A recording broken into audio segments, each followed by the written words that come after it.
Through the Gates of Death by Dion. Chapter 1. The Great Anaesthetist.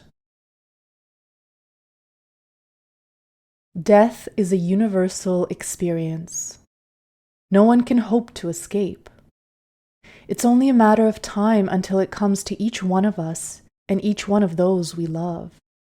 Yet, death is called the King of Terrors and is the supreme threat of the law to the wrongdoer. What is it that makes a natural process so terrible? Is it the pain of dying?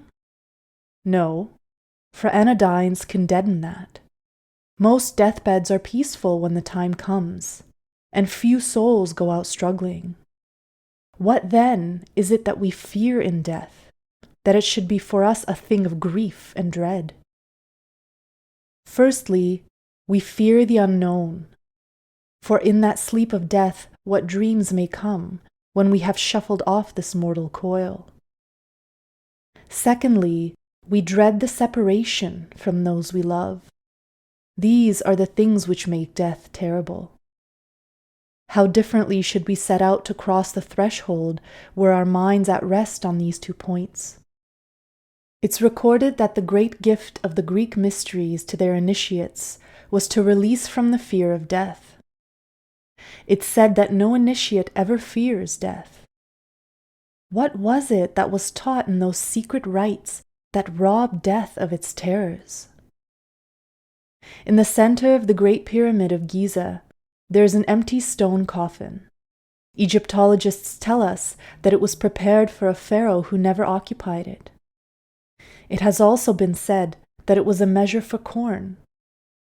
It was neither of these things, but the altar of the chamber of initiation. In it lay the candidate while his soul was sent out upon the journey of death and recalled, and this constituted the supreme degree of the mysteries. After that experience, he never feared death again. He knew what it was. It's the knowledge guarded in the mysteries which I propose to reveal in these pages.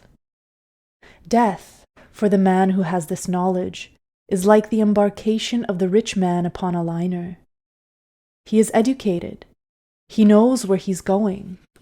He acquiesces in the journey, realizing its necessity and advantages. His knowledge and resources enable him to travel in comfort and safety.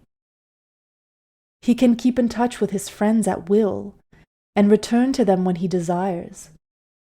For him, there is no final and complete severance from his native land.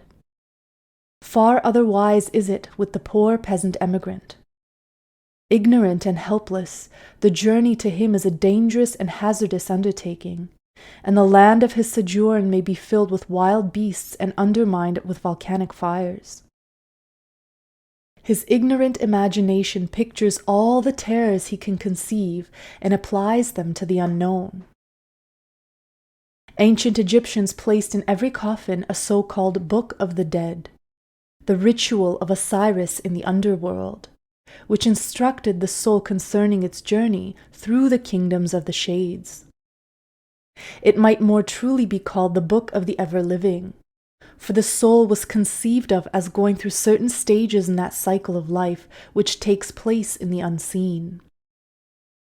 It would be well for us if we were taught from our earliest years to think of our lives as rising and falling, like a boat on the crest of a wave.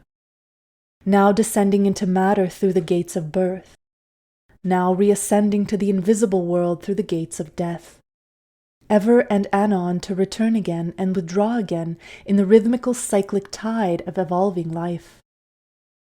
Uninstructed by the mysteries, our lives are bounded by the horror of birth and the terror of death. How great is the gift of the guarded wisdom which reveals the road of evolving life stretching before our feet and robs the unseen of its shadows. Let us cease to think of death as the Fury with the abhorred shears and conceive of it as the Great Anaesthetist, bidden by the mercy of God to cause a deep sleep to fall upon us, while the silver cord is loosened and the soul set free. From that sleep we awake refreshed, with the problems of earth far behind us, like a young child's memories of the previous day, and embark upon a fresh phase of our existence. Well it is for us if our friends give us quittance and permit the soul to go free to its own place.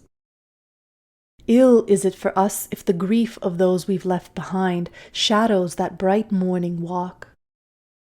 Just as we feel that we have the right to ask for tendance in our sickness from those who are akin to us, so should we feel that we have the right to ask of them fortitude in their bereavement, for it is their bereavement, not ours.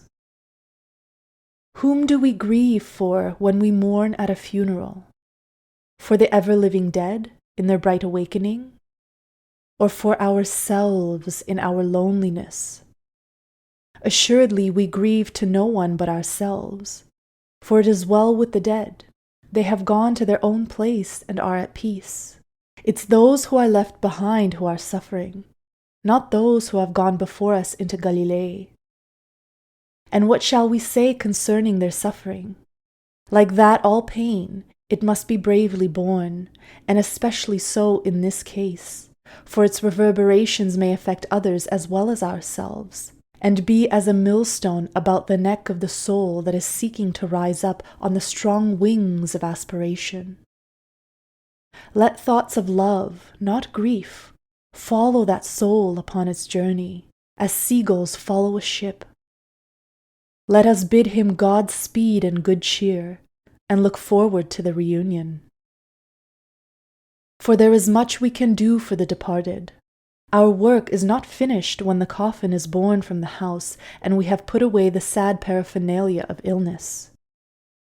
If they know more than we do of the ancient, guarded, secret wisdom, it may well be that they will return to comfort us and give us good counsel. But if we know more than they do, if the soul has gone out in bewilderment and fear, or if it be that of a young child, then it's our bounden duty to follow it out into the unseen as far as lies in our power, until we feel the coming of the angels, of which more shall be said later, and know that our loved one has passed into their care, and all is well.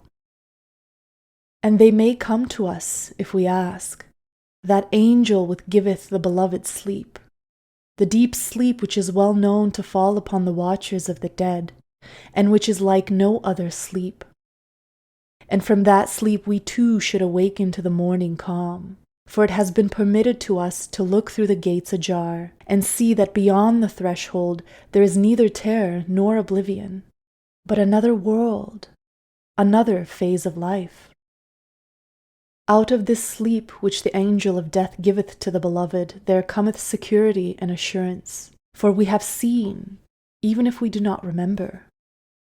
Let us, therefore, when the hour is over, ask of the Great Anaesthetist this lesser mercy, that we may be tided over the first wrench of the separation, and be the better enabled to take up the burden of life, and do our duty to those loved ones that are left to us, depending upon us and needing us. And let us, above all things, never forget that in due course the dead will come back, and we never know when we shall see looking out at us from the eyes of a little child a soul that we have known. Let us therefore, seeking expression for the love that has now no earthly outlet, turn it to the endeavor to make the world a better place for the return of those we love. This service at least we can do for them, that no repinning of ours shall make bitter their journey, and that as far as lies in our power, the rough places of the world shall be made smooth against their return.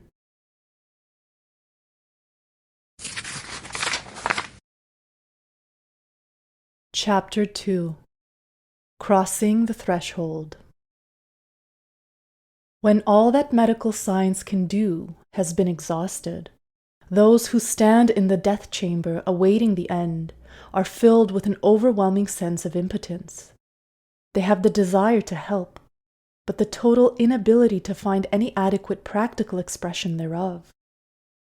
Consolations of religion may comfort those to whom the spiritual life is a reality, but for many, it's no more than a vague hope, and for some, a negation. Have we anything to offer to these? Yes, we have. We can offer them knowledge. Knowledge derived from the experience of many, many souls who have crossed the great gulf and returned to tell us of their adventures.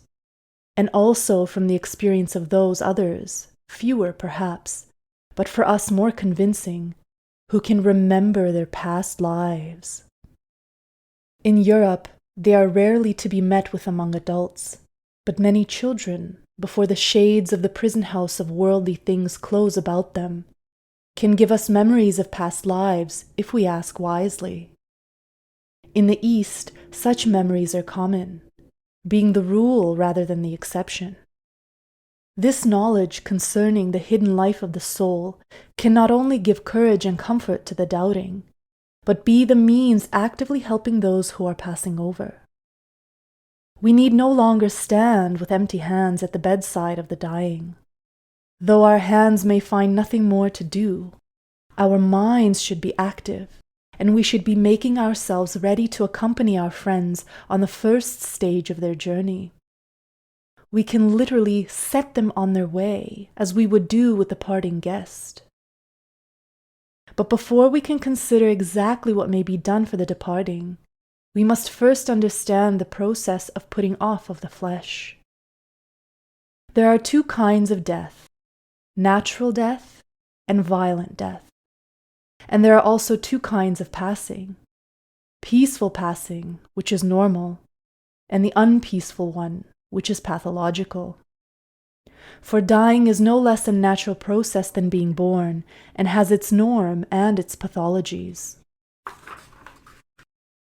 Natural death is that which takes place gradually, the soul loosening itself from the body before its departure, just as a child's milk teeth become loose in the socket and fall out painlessly. Violent death, however, is like the pulling of a tooth by the dentist.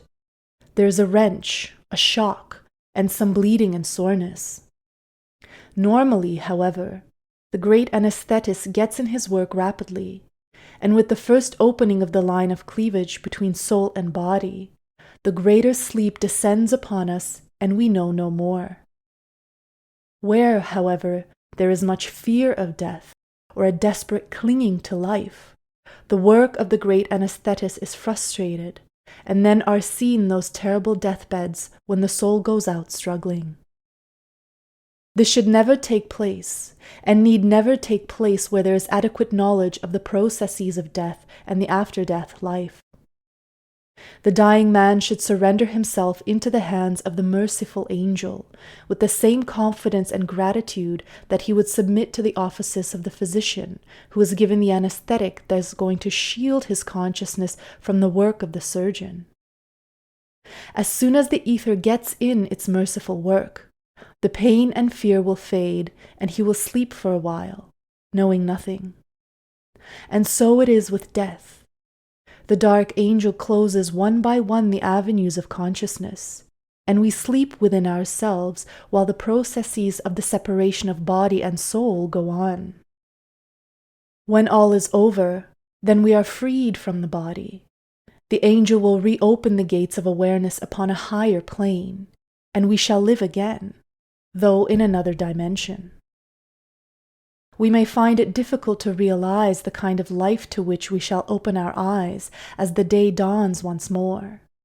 But we may rest assured that when we awaken on the next life, it will appear to us as normal and natural as the earth life to which we are accustomed, because we shall find that we are adapted to it.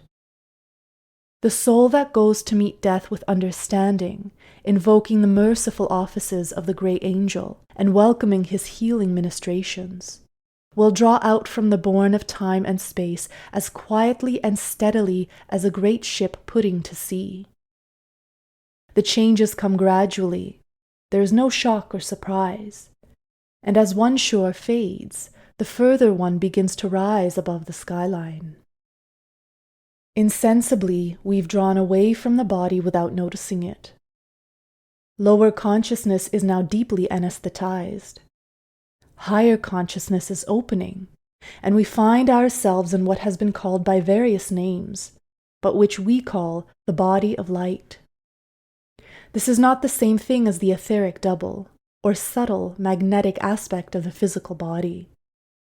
It is this which is anesthetized by the grey angel, for it's in this that the physical processes of death go on. But we know nothing about them, any more than we know of the operation that is performed on us while we are under chloroform. It's not everyone, however, who falls into a deep sleep when passing through the gates of death. Souls with any degree of psychic development pass out in full consciousness. For although the physical body lapses into insensibility, we should not take it for granted that the soul is unconscious. Anyone who's had experience of trance knows that this is not necessarily so, and that consciousness can be transferred from the body to the soul and retained unimpaired. It is this which happens in death. Consciousness is transferred from the body to the soul, and the soul departs to its own place on the inner planes, taking consciousness with it. It may be wondered whether the soul will not be lonely and forlorn when it first arrives in the heavenly world. But all who have returned to tell us about the pathway of death, and they are very many, agree that this is not the case. The heavenly world appears familiar to the newcomer, and for this reason we're all accustomed to go there and sleep every night. There is a sleep life of the soul of which the average person is unaware, because he does not bring back the memory upon waking. It's beyond the realm of dream, which is purely subconscious, and the soul of little psychic development remains sound asleep while out of the body, or at best drowsy and difficult to rouse. It's the rousing of the soul to consciousness upon this plane which produces dreams which are not like ordinary dreams, of which many people have experienced. The psychically developed person is at a great advantage when it comes to passing through the gates of death, for he goes over in full consciousness. He does not sleep the sleep of death. He merely loses consciousness of the physical plane while retaining all his faculties. Anyone who has ever experienced trance with retained memory, or a lucid dream, has died and risen again, and he will find that death is exactly the same. But although the heavenly world will not prove to be unfamiliar to us, seeming rather like the home of the early childhood revisited, we are nevertheless not left comfortless. There is organized charity in the next world just as there is here, and there are disembodied souls who give themselves to the work of receiving and ministering to the newcomers, companioning them until they feel at home. It's well known how often dying people exclaim that they see a great light, and in that light are faces of friends and relatives who've passed out before them. Whenever there's a strong bond of love between souls on different sides of the gulf of death, those on the far side invariably come down to the shore to welcome the newcomer upon his arrival. It's a great thing to know that as the physical world recedes from us, the coast of the next world is rising above the horizon of consciousness, and on that shore will be awaiting our coming all those who have loved us and who have gone before us into the unseen. We shall land amid familiar faces, as the last words of many a passing soul, calling a greeting, give evidence. But what of those who have no close ties with any in the next world? Are they left comfortless? No, indeed. They will be met by those who knew unrequited love while on earth, and who have given to the sendee of all the love which was not needed by one. There come to meet the friendless ones those who have in their own lives achieved ideals, however dimly realized and rarely glimpsed, which appealed to each soul as the noblest goal of life, and by their help the soul goes forward to its lessons and its achievements.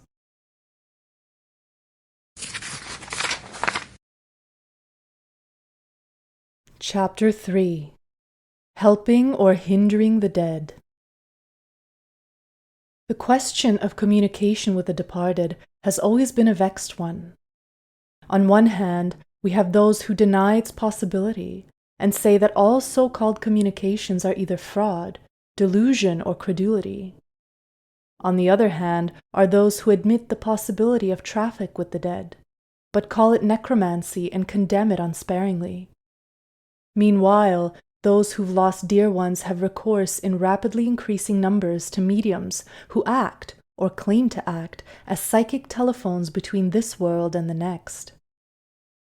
It's agreed by those who have extended experience in the matter that although communication with the departed is by no means universally to be condemned, it needs to be approached with caution under carefully chosen conditions, and a state of extreme grief and desperate emotional upheaval is certainly not the ideal condition under which an approach should be made. Sometimes the state of mind of the bereaved is such that it's advisable for the dead to return to give the desired assurance.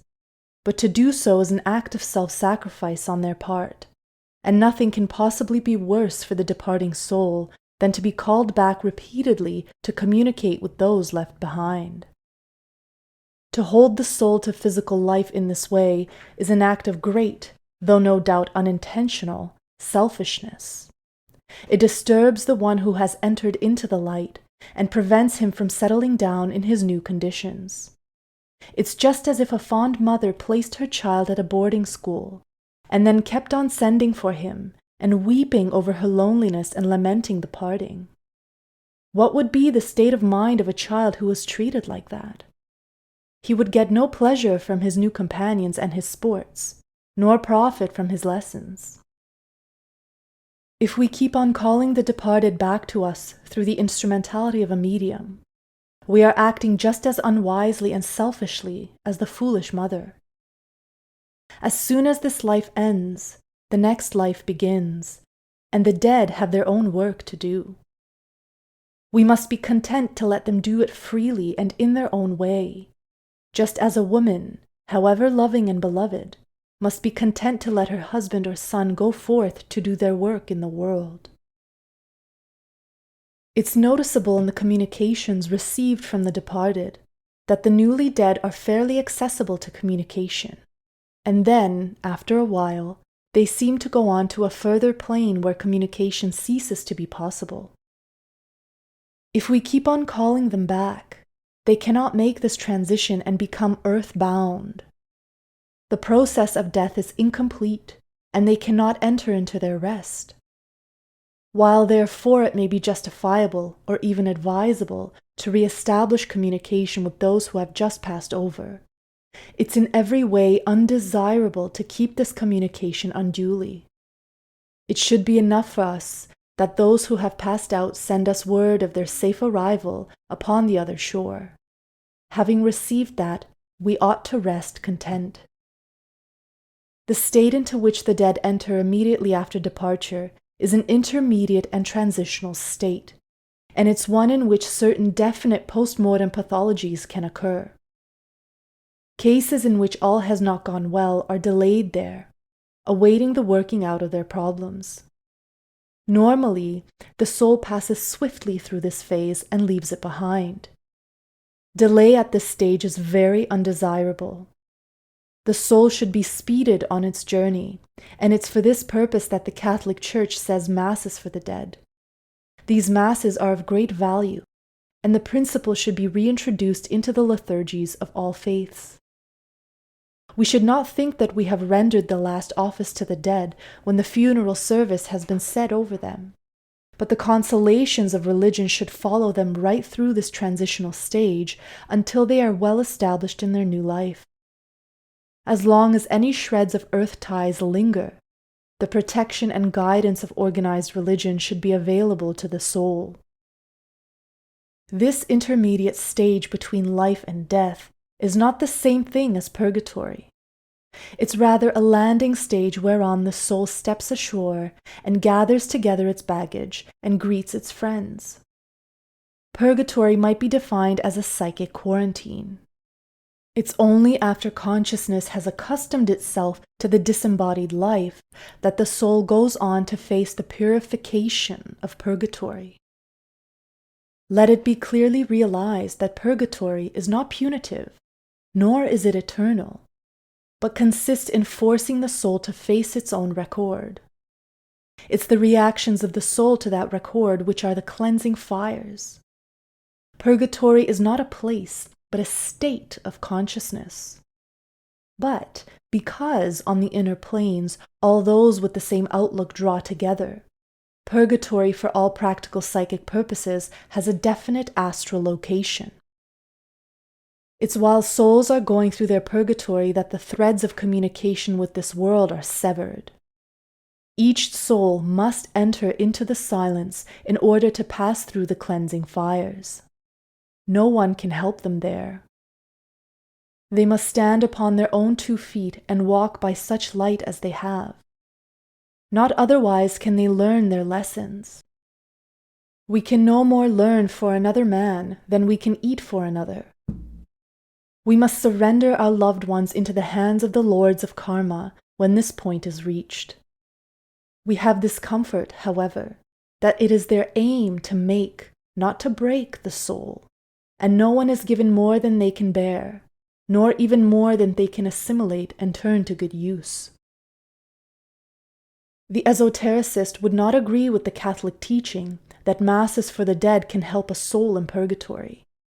He holds the value of the prayers of priest and friends in its influence that they have upon the soul during the intermediary period. Once the soul has passed through this phase, it finds its place in the great cycle of life on the inner planes and will be cared for. After the soul has drawn clear of purgatory, it's not only possible but legitimate to re-establish communication with it, provided the right methods are used. If we are able to raise consciousness to the higher psychic planes, we can, of our own volition, come into telepathic touch with the departed and hear their voice with the inner ear. It's not advisable to try and see them with psychic vision, because this belongs to a lower subplane of the astral to that upon which the blessed departed, cleansed from their sins, are privileged to abide. Clairaudience is the right method to use in communication with those who have passed to the heavenly world. It will be noticeable that descriptions of the heavenly world are nearly always second-hand. The psychic is told what the world is like, but does not actually see it. There are, of course, exceptions to this general rule in the case of exceptionally gifted psychics or exceptional circumstances, but generally speaking, it will be found to hold good, and we may know that if we see the departed with psychic vision, they are still in the intermediate world, and that when they have arrived safely in the heavenly world, we shall hear but not see them when they attempt direct communication. When we're trying to get in touch with them, therefore, we should listen, not look. And in the still small voice of the inner consciousness, we may not unreasonably expect to hear at least a word of greeting. Once contact is established, there will be times when we shall get a distinct impression of a presence so tangible that we feel we've only to stretch out the hand to touch it. But if we open our eyes, we shall find nothing there. The dead, upon their plane, are minds without bodies, and when they speak to our mental, not to our bodily senses. That is to say, it's the intuition that perceives them, not the sight. It's good that normal intuitional communication should be established between the dead and the living, for it robs death of its terrors. We ought to look upon the dead as living in another state of consciousness, not another place. If we tune in to their vibration, we can hear them and speak to them. In fact, we can speak to them much more readily than we can hear them, for the dead, being bodiless, are normally psychic. It's for this reason that we should guard our thoughts carefully in relation to the dead, and especially strive to overcome our grief and learn to acquiesce in their departure. Our attitude towards the dead should be the same as it would be if they had set out to seek their fortunes overseas. We would send to an emigrating son or lover a word of good cheer and to hearten him in his distant enterprise. If we continually send a tale of woe, enlarging on our own sufferings in his absence, could we expect our letters to be eagerly welcomed? Would they not rather be dreaded as an ordeal? What should be our aim?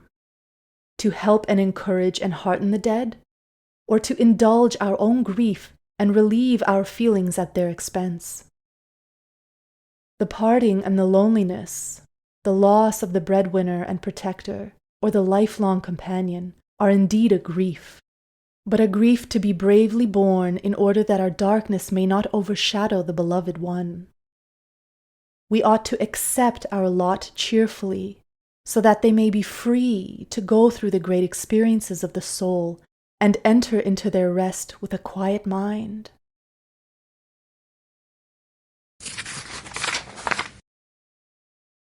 Chapter 4.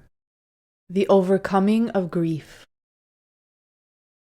The way in which we face bereavement is one of the greatest tests of our spiritual understanding.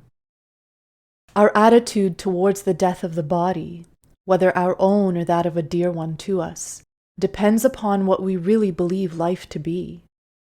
Do we, in our hearts, look upon the physical body as the real man, and all it means to us upon the physical plane as constituting our relationship with the soul we love, incarnated in that body? Then how can we do otherwise than lament our irreparable loss when death breaks the frail vessel that holds our loved one? But do we actually know, from our experience of inner things, that man is a spiritual being, eternal and immortal? Then we shall be able to look beyond the death of the body to the life that is hid with Christ in God. There is more than one kind of love, and bereavement will reveal which kind is ours. The lowest kind of love is more of a hunger than anything else. We hunger for affection and care and attention. Suddenly thrown upon our own resources by bereavement, we feel the pangs of emotional starvation. Another kind of love, and one that is not so very much higher than the obviously selfish kind, relieves an emotional tension by pouring out demonstrative affection and service upon the beloved one, without stopping to inquire too closely what his needs may be. This kind of love, suddenly denied its outlet and thrown back upon itself, shakes the nature to its foundations and is responsible for many breakdowns after bereavement.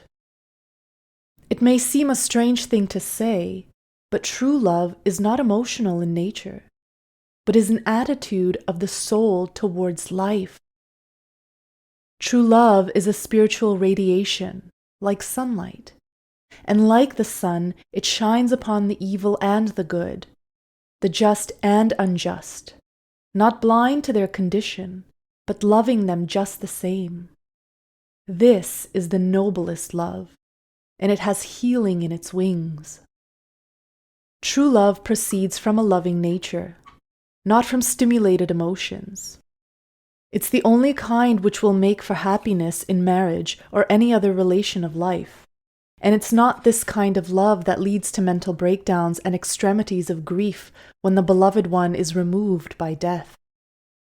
It's true there must always be shock and emptiness when one upon whose love we have leaned for years is taken from us, for the whole life must be readjusted. But the shock should not be of such a nature as to bring the whole structure of existence crashing down. If it does this, we may know that we have broken the second commandment. We have made a graven image and worshipped it, instead of knowing and serving the one true God.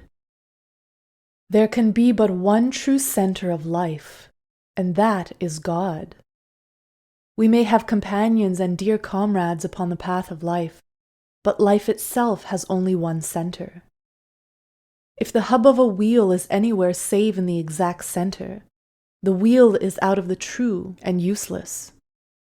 We and our loved ones are like spokes of the wheel of life, but for both of them and us, the hub should be God. When we try to throw the weight of our life upon one spoke, instead of upon the hub, we are making a radical mistake, a mistake that throws us out of balance upon all planes. If we and those we love are God-centered, death will bring no sense of inner isolation, for we shall know that they've gone on ahead of us to the goal at which we are mutually aiming. If they were to return to us after they've passed over, they would say, as did the risen Christ to the disciples who were mourning his loss, "Lo, I go before you into Galilee." To those who are united in spirit, death is but a temporary severance. There must be loneliness, and there must be burdens to be shouldered alone that were once shared by the other. But there is not that sense of spiritual annihilation which devastates those who've laid their treasure where moth and rust corrupt. It's this inner certainty of an enduring bond which is the sheet anchor in times of bereavement, for many. It's a certainty which no materialistic philosophy, no logical demonstration of mortality can affect. They may not understand the grounds upon which their certainty rests. To them it might be a blind belief, admittedly illogical. Nevertheless, it's there, a fact of inner life.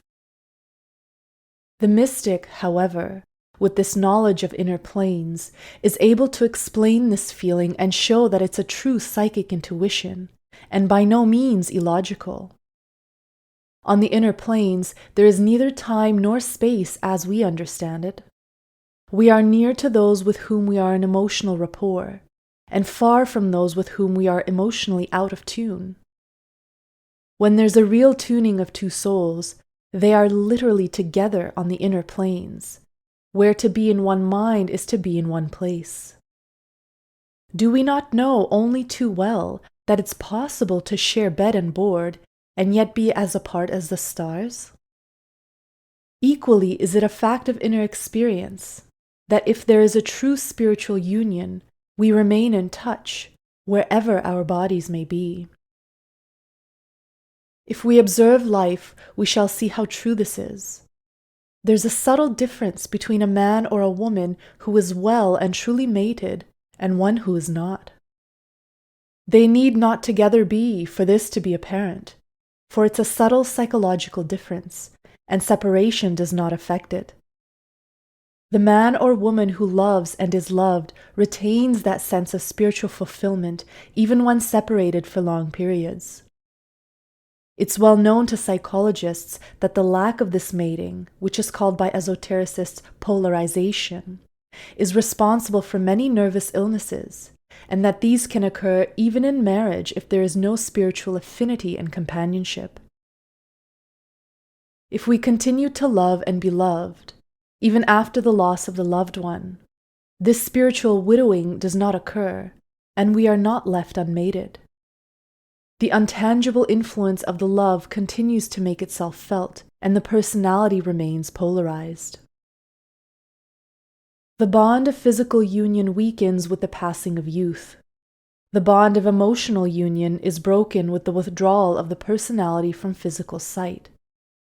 But the bond of spiritual union survives all severance, whether of space or time, and continues to inspire and to protect both of those who are held in its tie, upon whatever plane they may be. The bond of spiritual union reveals itself in a common idealism, a comradeship in the things of spirit. Where this exists, it will endure as long as the spirit endureth, for it's as eternal as God who gave it. The spiritual communion continues uninterruptedly through the death of the body, and all the after-death experiences of the soul. It needs no psychic powers to bring it within reach of mundane consciousness. It's like the sound of a brook. We may not hear it when we're busy with the toil of affairs, but in the quiet of the night, when all sounds are stilled, we hear the purl of the running water, going steadily on, hour after hour, and we know that it has been sounding all day, although we've not heard it. When spiritual love is coming to us from the inner planes, we have only to still the outer senses for a moment to hear it, purling like the brook, a steady flow coming to us all the time from the eternal and steadfast soul that has gone on ahead to the next country. And we, on our side, if we still love, may send out an equally steady flow to comfort our beloved. Let us therefore gather up all our courage, so that the brook of love may not carry the debris of dead hopes to the inner planes, to be perceived psychically by our loved ones to his distress. Let us keep our hopes alive by working for the ideals that were dear to us both, so we can make a channel through which those ideals may still come to fruition, for our comradeship with our beloved can continue in the path of service.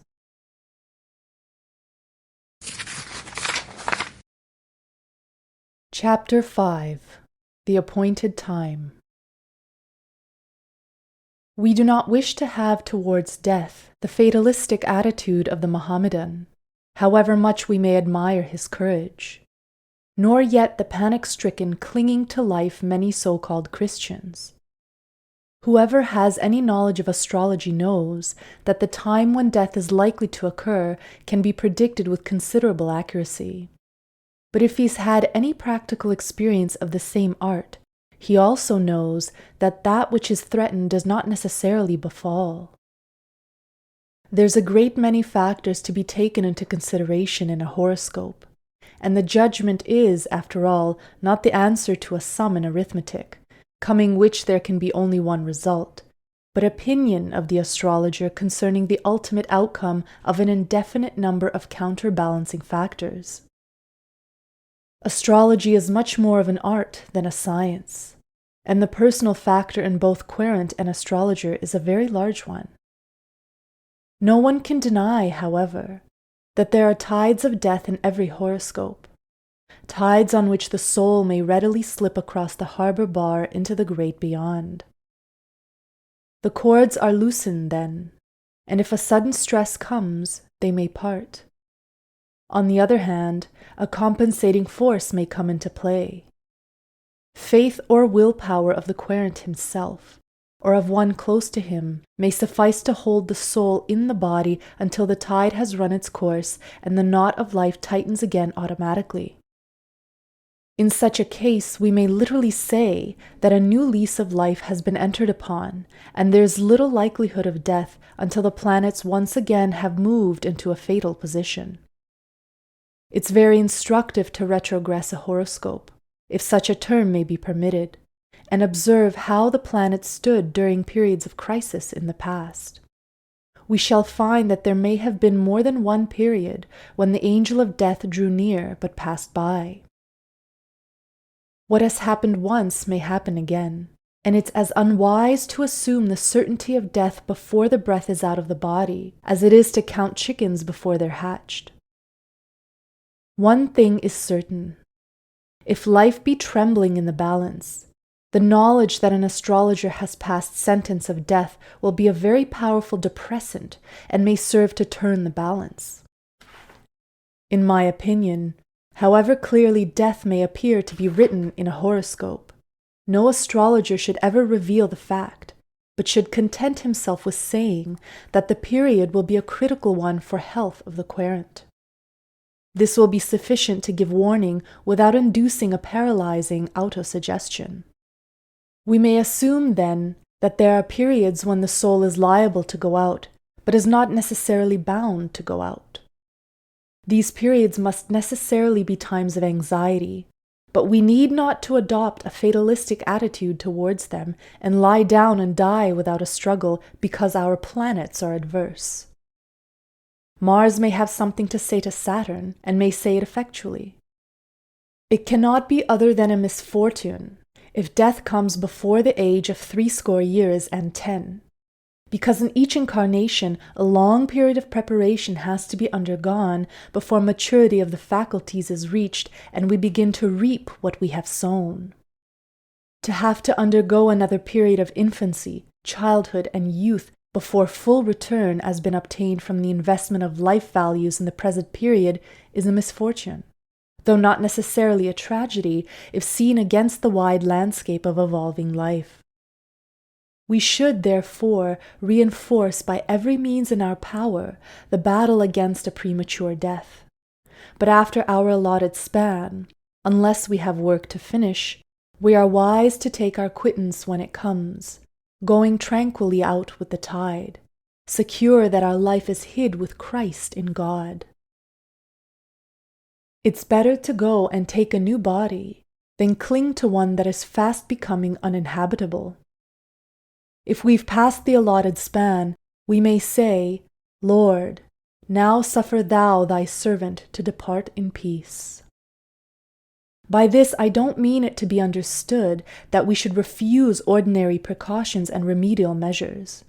It's our duty to fulfill the laws of nature as long as we are under the jurisdiction of those laws. It's the attitude of mind to which I refer. We may fight death grimly to the last ditch, holding body and soul together with all the power of a concentrated will. Or we may turn our thoughts to the heavenly world and begin to reach outwards toward it. Before 80 years and 10, it is our duty to fight death with spiritual resources as well as material. But after that time, unless there is some definite reason to the contrary, such as obligations unfulfilled or work unfinished, we do best to place ourselves in God's hands, for he will not recall his servant until his work is done and the time of rest is due. We must never forget that spiritual law and karma are not the same thing. It is karma that causes the premature death of the body, but it's spiritual law that withdraws the soul from the incarnation when the time is ripe. Spiritual forces can be used to counteract an evil karma, but there's nothing that either could or should be used to counteract spiritual law. Our greatest good lies in fulfilling it. We must get out of the way of thinking that death is the ultimate tragedy. There are conditions under which it may be a misfortune for all concerned, both for the passing soul and those around him. But on the other hand, it may be the next stage in life. It's only the man sunk into matter who calls the angel of death the great enemy. His esoteric name is the opener of the gates of life.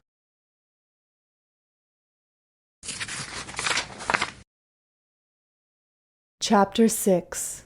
Traditional Custom and Psychic Fact.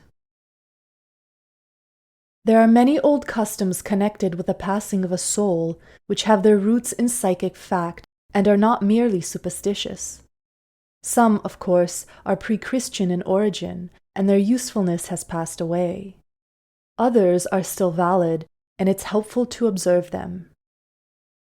Among these is the beautiful custom of placing candles and fresh flowers in the death chamber as soon as the soul has departed. There's a brief interregnum between the disanimation of the physical body and the withdrawal of the soul from the etheric double. During this period, the soul remains close to its physical vehicle, gradually disentangling itself from the meshes of matter and reorienting itself to its new state. The etheric double, cut off from the supply of prana, or etheric vitality, which it derives from the sun while in incarnation, and not yet adjusted to its new condition, is apt to draw this vitality from whatever source may be available to it. This fact accounts for the sudden feeling of exhaustion and depletion, or even fear, which not infrequently comes to those whose duties cause them to be in the immediate neighborhood of dead bodies, unless they have shielded themselves behind the armor of callousness. Those who have loved the dead are especially susceptible to this form of depletion.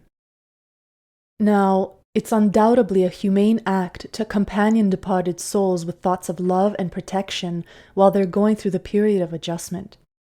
And we may even, in certain cases, feel it wise to permit a soul that has gone out in fear and distress to cling for a while to our physical vitality before persuading it to take up the task of living its new life.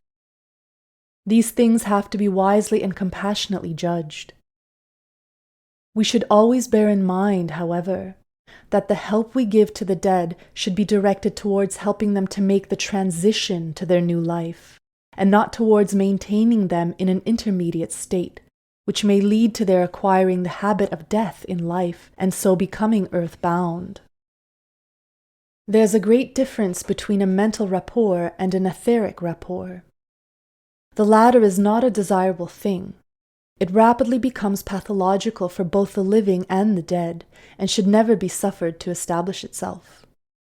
There will, however, always be an instinctive, involuntary reaching out after etheric vitality by the etheric double pending the commencement of its disintegration. And we can not only protect the living, but help the dead by understanding the nature of this phenomena and acting accordingly. Fire is an elemental form of etheric life, and the unguarded flame of a candle, fully exposed to the air, emanates a not inconsiderable proportion of etheric substance. If we place lighted candles round the deathbed and cover it with fresh flowers, there will be available sufficient etheric emanations to meet the needs of the etheric double, tide it over its transition stage, and prevent it from drawing upon the vitality of the living. This is in every way more natural than allowing the dead to get into what may well end by being an unwholesome rapport with those who are left behind, and is at the same time more humane than affording them no help at all. It's not right to leave the dead alone and neglected in the interval between their passing and the funeral of the body, when the final quittance is given. Neither is it desirable or necessary to maintain a continual watch beside them. But 3 times a day, at morning, noon, and night, it's well to kneel in prayer beside the body, or, if this be not possible, to project the thoughts towards the spot where it lies, and imagine ourselves to be kneeling there as we pray. This is a great help to the departed, and should never be neglected, for next to Christian burial, it's the greatest service we can render the dead. It's not a good thing to burn incense in the death chamber, because the fumes of incense lend themselves too easily to a materialization, and it's in our aim to help the departed soul to pass as swiftly and easily as may be through the phases of death and enter into spiritual life, so that it may not linger within the atmosphere of earth wherein the pathologies of death occur. The drawing of blinds when a death takes place is another custom which has its roots in psychic fact. Nothing disperses an etheric double so quickly as sunlight, and it's in order that the processes that follow immediately upon the withdrawal of the soul from the body may not be unduly hastened that the blinds are drawn, the sunlight shut out, and the living flames of candles alone used to light the death chamber.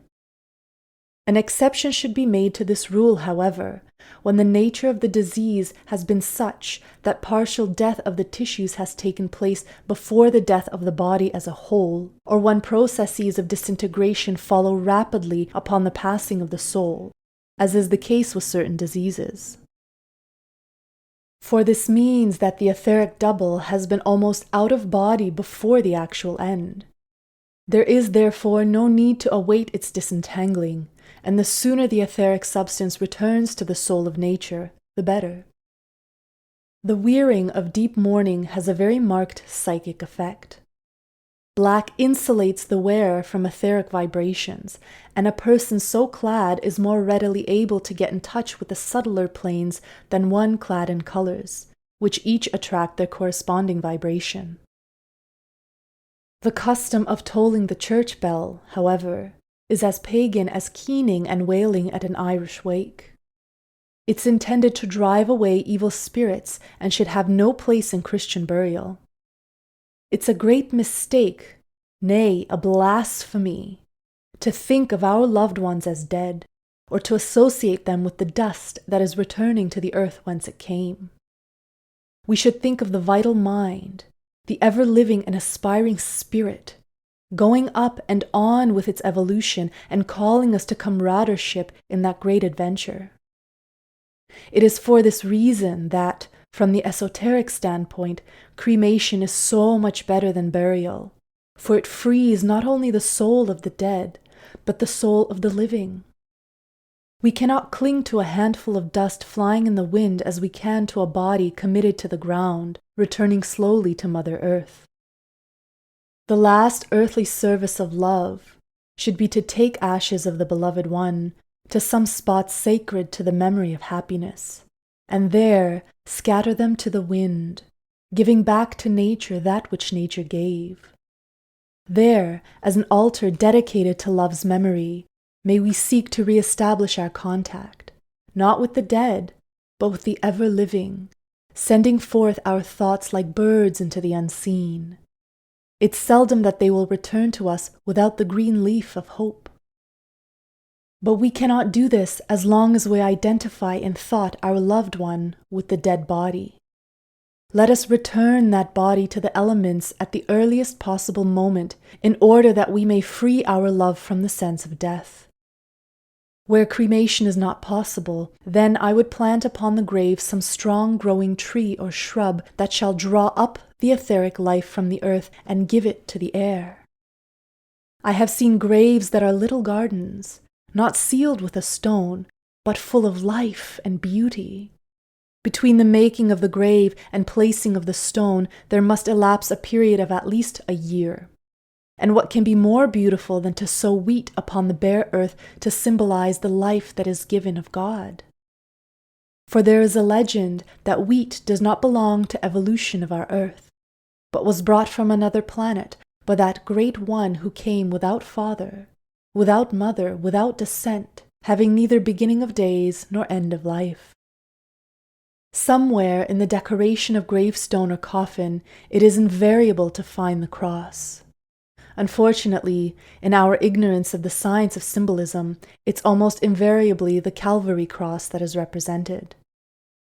There are many different forms of the cross, and the Calvary cross represents sacrifice and renunciation. It is the Celtic cross, with its long, tapering, upright, mid-small arms, upon which is superimposed a circle, which is the sign of life triumphant unto salvation. This is the cross beneath which all that is mortal of an initiate should take its rest. To enclose a body in a leaden shell is a relic of barbarism. The soul has finished with the body and cast it off. Why should we seek to preserve it? The best casket for the mortal remains of those we love is one that will restore them to the earth as speedily as may be. For this reason, the traditional elm is better than oak, which is too enduring. If it's not possible to commit the day to the swift and purifying fire, let the kindly earth perform its office in its own way, returning the elements of mortality each to its place in nature. The soul is not really free until this has been done, as some shadow of earth will remain to cloud its awakening.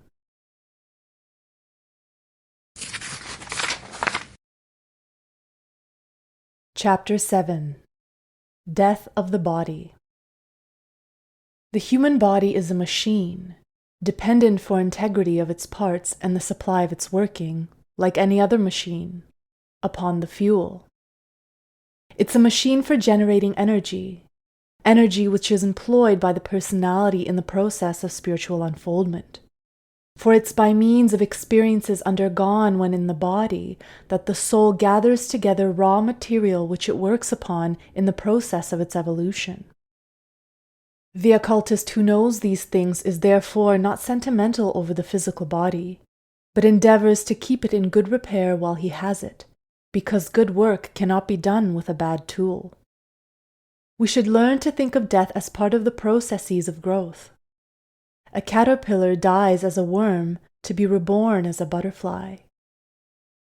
In many lower forms of existence, the cycle of life goes on under our eyes. In higher forms, however, part of the cycle takes place in the visible sphere of matter, and part of it in the invisible sphere of mind. What we call birth is the process of taking on a physical body, and what we call death is a process of discarding it. And as the processes of birth include more than labor, so do the processes of death include more than the passing of the breath. If, of course, by death, we mean simply the stopping of the human machine, then death is an instantaneous occurrence, such as is popularly believed.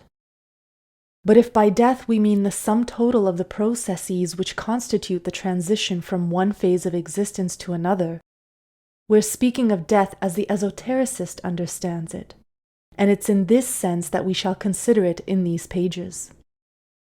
There are two ways in which death may come, naturally and in accordance with divine law, or unnaturally, as a breach of divine law. Strange as it may seem, the esotericist does not reckon death by disease as among the natural deaths. Disease is due to a breach of God's law. In some way, violence has been done to nature, and the breakdown of the human machine is the result. Natural death, death brought about by the workings of divine law, only takes place when karma allotted for that incarnation has been worked out. Until this is done, vital forces will keep old age at bay and retain the powers but little abated to an advanced age, as is proved by the many instances of men and women strong in God's service far beyond the allotted span of 80 years and 10. Natural death takes place owing to the wearing out of working parts of the machine, or, to change the metaphor to a more exact one, to silting up of the tissues. The machine depends for its working upon the balance of intake and output, technically known as metabolism. Intake is always in excess of normal output in order that there may be a reserve available for emergencies. In childhood and adolescence, this extra intake is absorbed in growth, during maturity and reproduction. That which is not absorbed in physical reproduction is, or should be, worked off in some emotionally satisfying pursuit, whether of work or play. As soon as the upbuilding phase of life is past, the surplus of intake or output begins to be stored in tissues in its most compact chemical forms. Hence the wise and witty saying that a man is as old as his arteries. There are various ways in which natural death may come. As time goes on, the heart finds it more and more difficult to pump enough blood through the increasingly inelastic channels of the arteries. Blood supply to the various organs becomes inadequate, and one or another may in consequence get out of order and seek to function, thus depriving the system of some essential product or service, and so stopping the machine. Or one of the smaller arteries, usually in the brain, may become so weakened that it can no longer cope with the increasing pressure of blood pumped by a still adequate heart, and finally bursts, causing the well-known phenomenon of a stroke. Equally, the heart, on its part, may no longer be able to overcome the resistance of the arteries, and finally stops its rhythmical drive at the time of lowest vitality, usually the small hours of the night, and the person, quote-unquote, dies in his sleep. This is true, normal, harmonious form of death. It's ushered in, not by any definite disease, but by a gradually increasing tendency to fatigue, revealed and compensated by the steady rising of the tide of sleep, more and more of the 24 hours being spent in tranquil oblivion, until finally consciousness is withdrawn and never returns. It is thus that the soul passes when it has fulfilled its tasks and has no more to do in the earth life of that incarnation. Unnatural or pathological death of the body is brought about by some external agency, either the mechanical injury of a vital part, poisoning of vital processes, whether by a substance taken into the body, or by the excretia of bacteria that have found lodgment in tissues, or by the deprivation of an adequate supply of some factor necessary to the fueling of the machine, whether it be food, vitamins, water, air, or sunlight. Every ill that flesh is heir to will find a place in one of these three categories, and the esotericist regards them all as forms of pathological death. For given different conditions, they could all have been avoided. If the injury had not taken place, man would have lived. If he'd not come into contact with the virulent germ, trouble would not have started. If he'd had adequate supplies of the necessities of life, neither too much so that issues were replete, or too little so that they were enfeebled, he would have been alive today. We can always say of these pathological forms of death that if such and such a thing had not happened, the dead would not have died. Therefore, we say that these deaths are unnatural. And if we're living in the golden age of the earth's perfection, they would not have occurred. The normal way of dying is to die in sleep in extreme old age.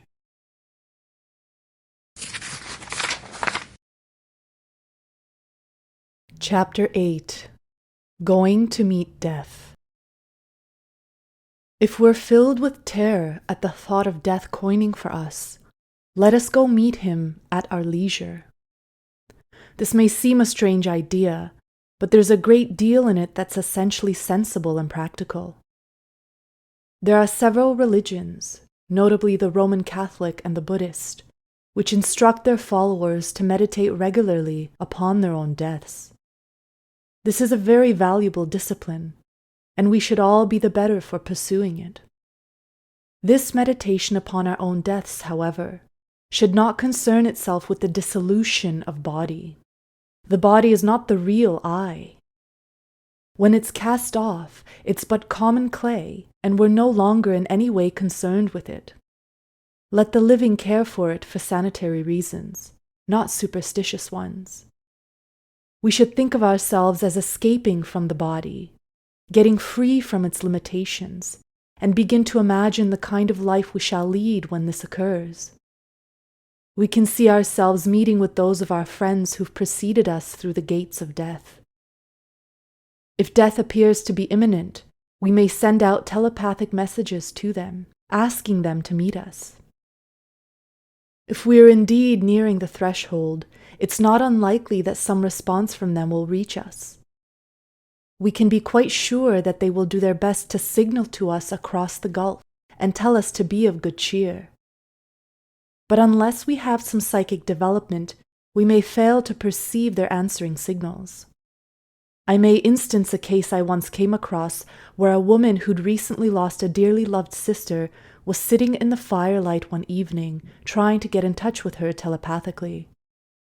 She tried for some time without success, when her attempts at concentration were disturbed by her sister's dog, who was laying at her feet, and who appeared to be hunting in his dreams, as dogs do.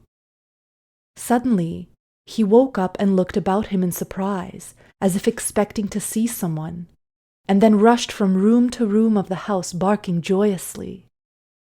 This was the first time he'd shown any interest or animation since his mistress's death.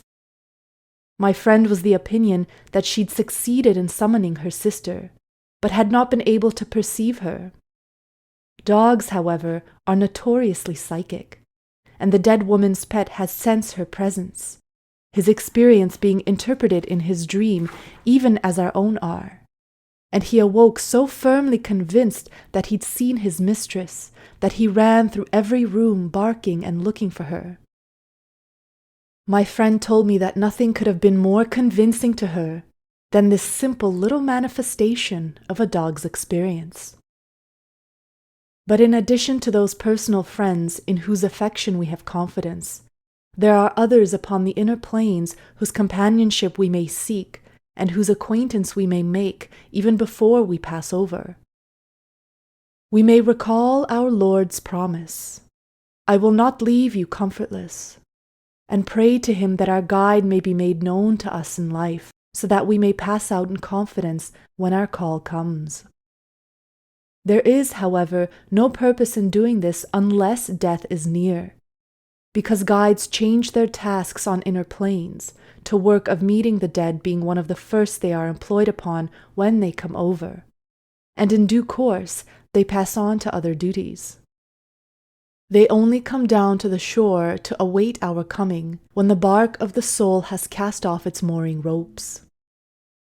Research that has been done by spiritualists has revealed what very important work goes on in that part of the spiritual world, which is contiguous to the earth plane.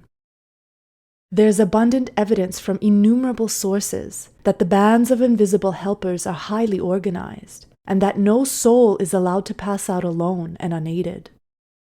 When a ship is about to sail, she hoists the blue Peter, and everyone who has business with her hastens abroad.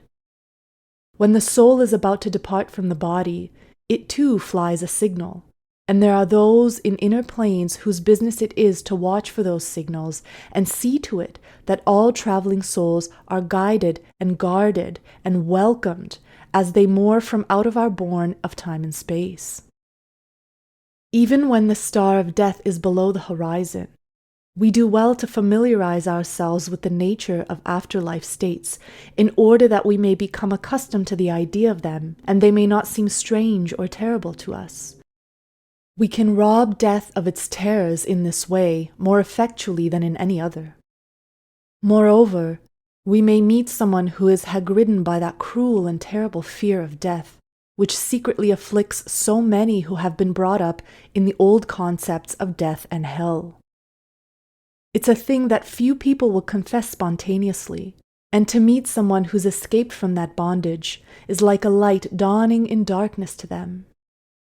In our meditations upon our own deaths, do not let us concentrate so much upon the passing out as upon the life we are entering upon.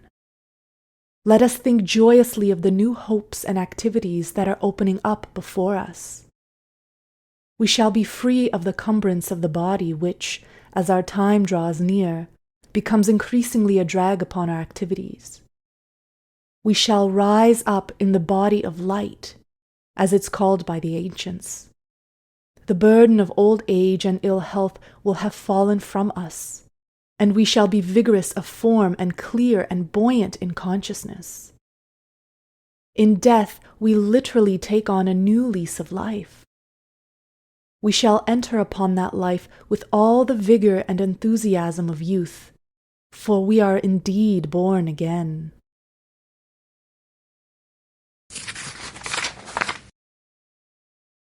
Chapter 9. The Hidden Side of Death.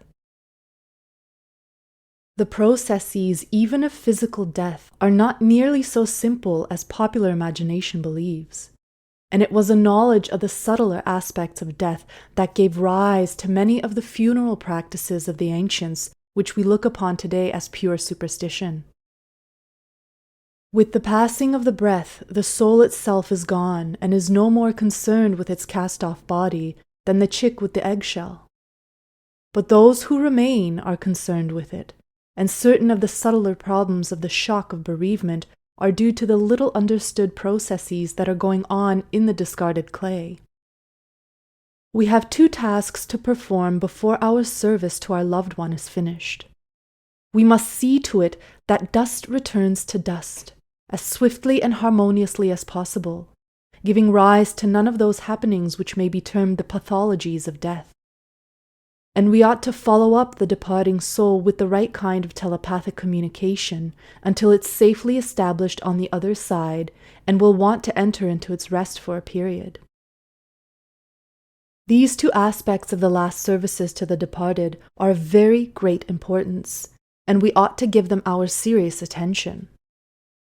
Moreover, there's nothing that will help us in our grief so much as to feel that there is still something to be done for those who have gone over, and that we're not free to let ourselves go unreservedly in a paroxysm of emotion as we might do if we felt that we had nothing but ourselves to consider. Let us study first what happens to the discarded and empty body immediately after the departure of the soul, for this will guide us in our attitude towards it and our manner of dealing with it. Firstly, the departure of the soul only means the death of the central nervous system. There's a great deal of organic life still left in the body itself. It does not die all in one piece. Indeed, for some days before death, or even longer, the soul may have been out of the body, floating at the end of the silver cord a few feet above the bed, looking like a sleeping ghost and clearly visible to any psychic. While this condition prevails, there is deep unconsciousness on all planes and no suffering. It's only when the silver cord is severed that the soul finally departs and actual death occurs. The sudden rally and return of consciousness at the end is caused by the soul, which recovers consciousness on its own plane as the end approaches, making a last effort to concentrate on the body in order that the process known to occultists as the etching of the seed atom may take place effectually. This seed atom is a nucleus of force of the same type as that of the physical plane, which is retained by the soul throughout its evolution, and which plays an important part in the processes of rebirth. The term etching is, of course, metaphorical, and represents the turning of this nucleus to a certain type of vibration and its impression with certain images. If this has already been done, the soul is ripe for death, and the last rally may not take place. Therefore, the absence of this rally does not mean that the processes of death are not going on as they should. On the other hand, when violent death takes place, if the body is so shattered that death is instantaneous, no etching of the seed atom is possible. Therefore, it's held by esotericists that the soul immediately seeks rebirth before the second death takes place, and equally rapidly passes out again, having merely assumed a physical body long enough to enable it to make its exit from life in due form. It has often been remarked by mothers and midwives that the newborn child, which has an extraordinary appearance of intelligence and maturity in its eyes, is not going to live.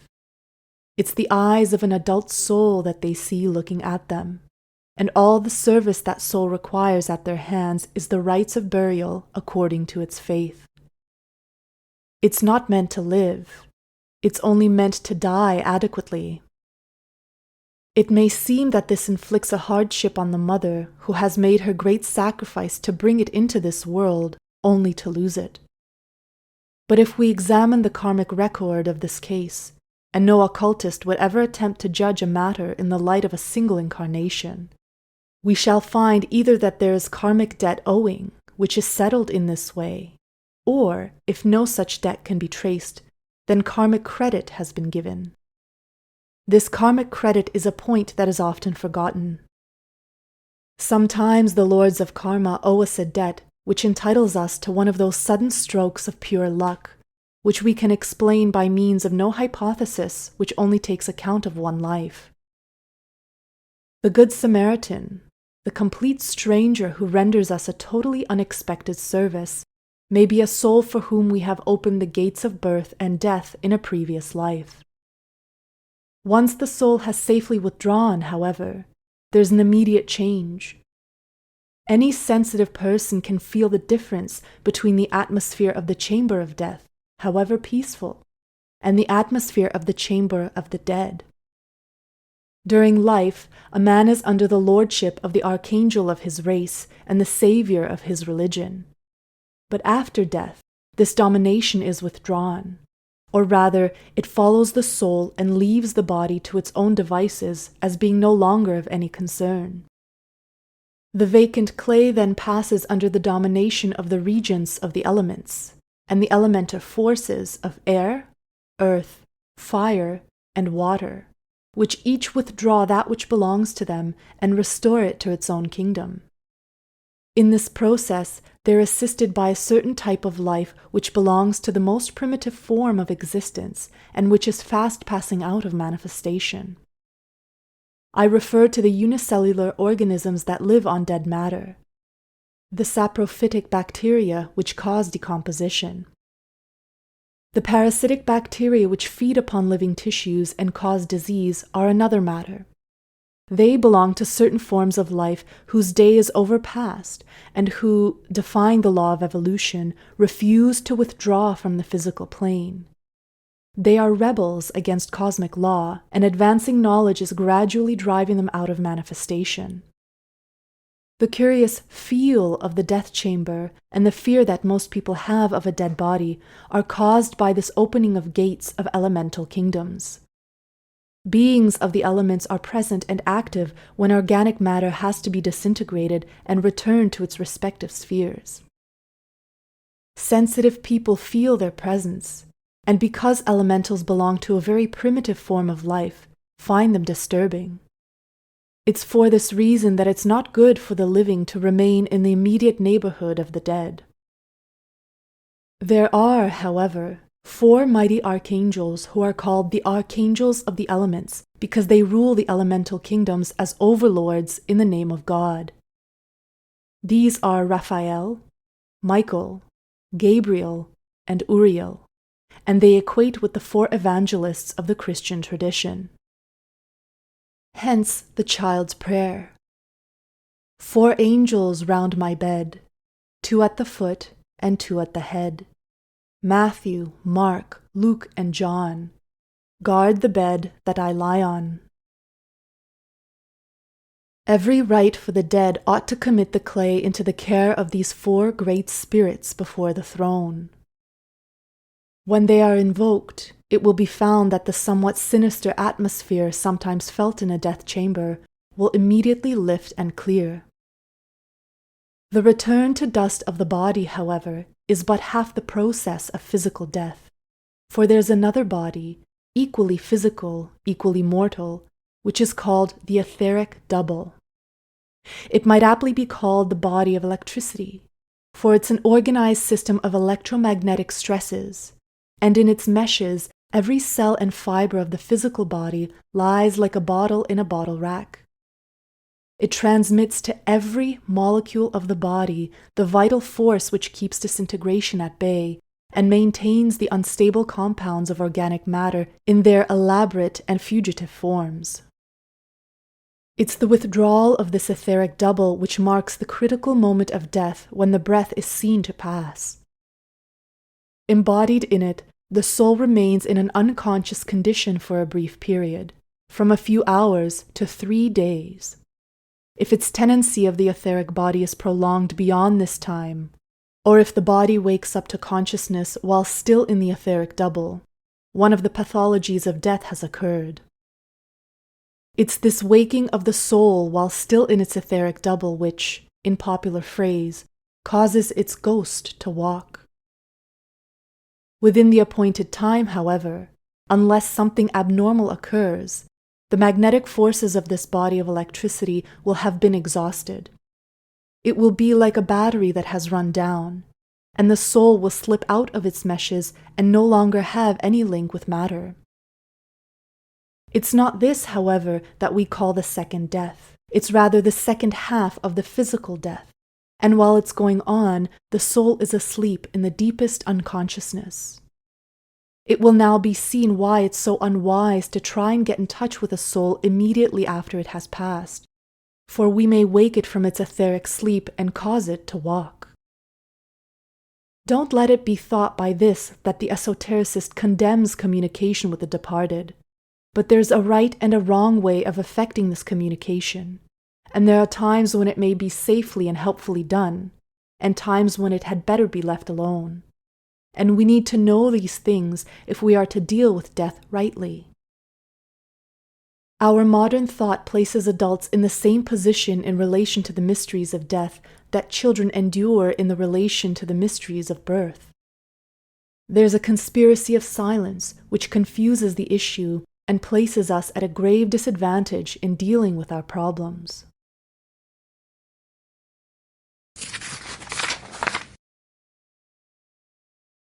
Chapter 10.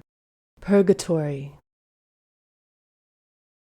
We've already told of the merciful work of the Great Anaesthetist, who causes a deep sleep to fall upon the soul as it passes out of the gates of the flesh.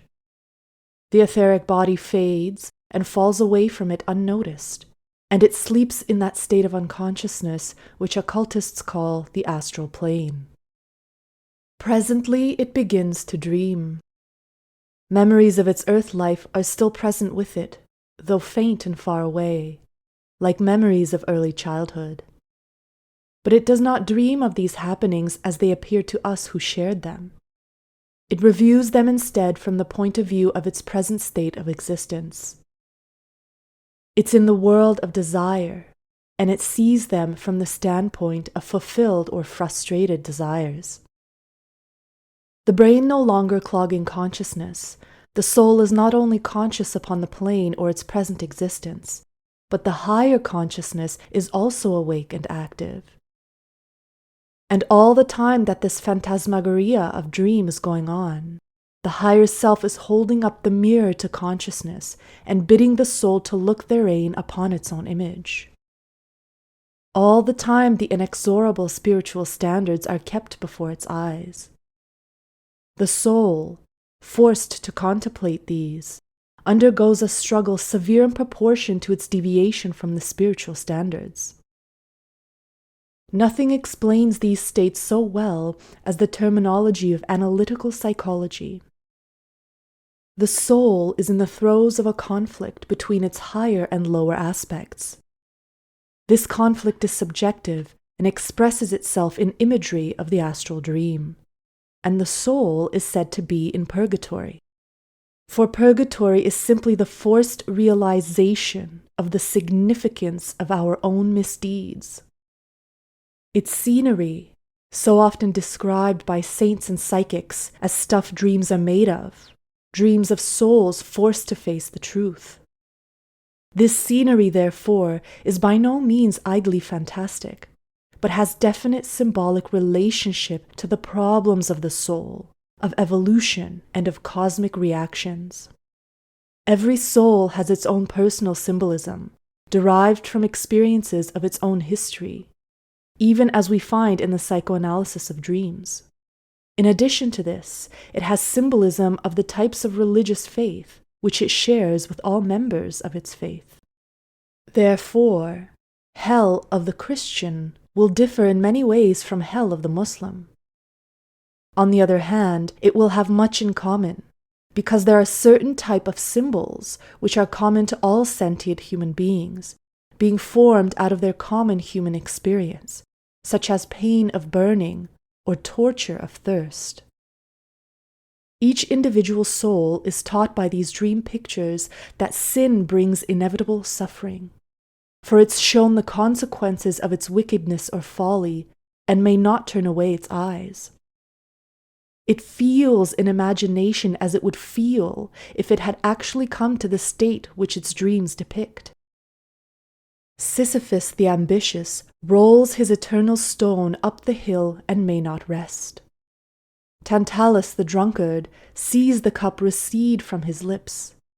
Thus each learns the vanity of his weakness. The initiate has never believed in the appalling doctrine of eternal punishment. No psychic has ever confirmed this belief. No spirit returned from beyond the grave has ever reported it. What is there any man could do in the brief spell between birth and death to deserve it?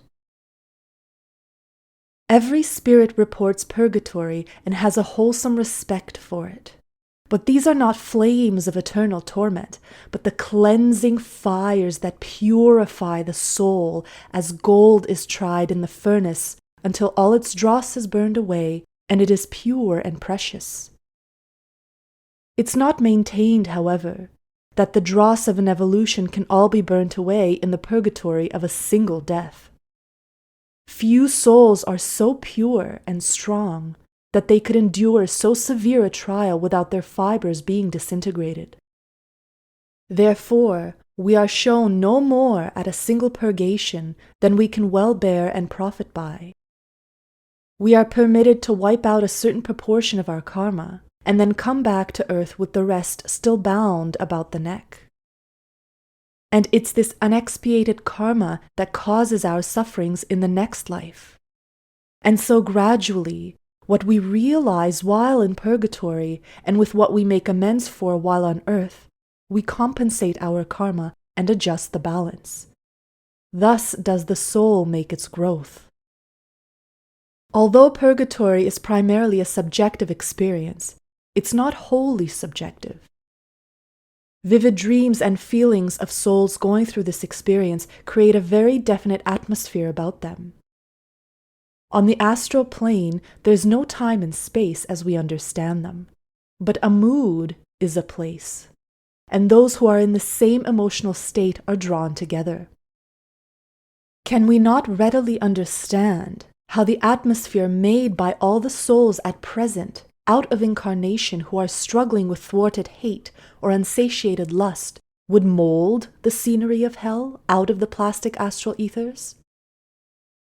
All those who hate, all those who lust, congregate together. And it's largely the cumulative atmosphere that they make between them which causes the abreaction of the higher type of soul, the soul that has possibilities of redemption. Minor transgression, which appears venial enough in ourselves, looks very different when we find ourselves in the midst of a sphere where innumerable souls are carrying it to all extremes, and we have to live it in this atmosphere. Indulgence in sins of the flesh, which may not appear so bad when it's being done by a single person in an otherwise clean environment, will soon nauseate even its most hardened habitue when he is compelled to practice his chosen vice in company with thousands of others who are all doing exactly the same thing. And it's not allowed to stop when he's had enough, because the irresistible momentum carries him on willy-nilly. This is the most effectual way to cure the sins of the flesh, and the lords of karma make full use of it. If, however, a soul has largely risen above its weaknesses during life, or if it's not very deeply imbued with them, its visit to the purgatorial fiery whirlpool will be brief, for its struggle to resist the current will soon cause it to be thrown out upon the bank, free. None, however, may escape the experience of facing their own weaknesses in the company of those like-minded to themselves. No amount of masses and candles and prayers is going to spare them this. We can, however, concentrate upon souls a telepathic current which shall focus spiritual forces upon them, and thus cause them to win to a realization and reaction more quickly. In brief, we can apply spiritual healing to souls in purgatory. Many people endure great anxiety concerning the fate of some loved one who's died in sin and unrepentant. It may be a great comfort to them to know that spiritual healing forces can be applied just as effectually to souls in purgatory as quote-unquote absent treatment can be given to souls in incarnation. Let us always remember that if we can communicate telepathically during life, we shall have no difficulty in communicating telepathically after death.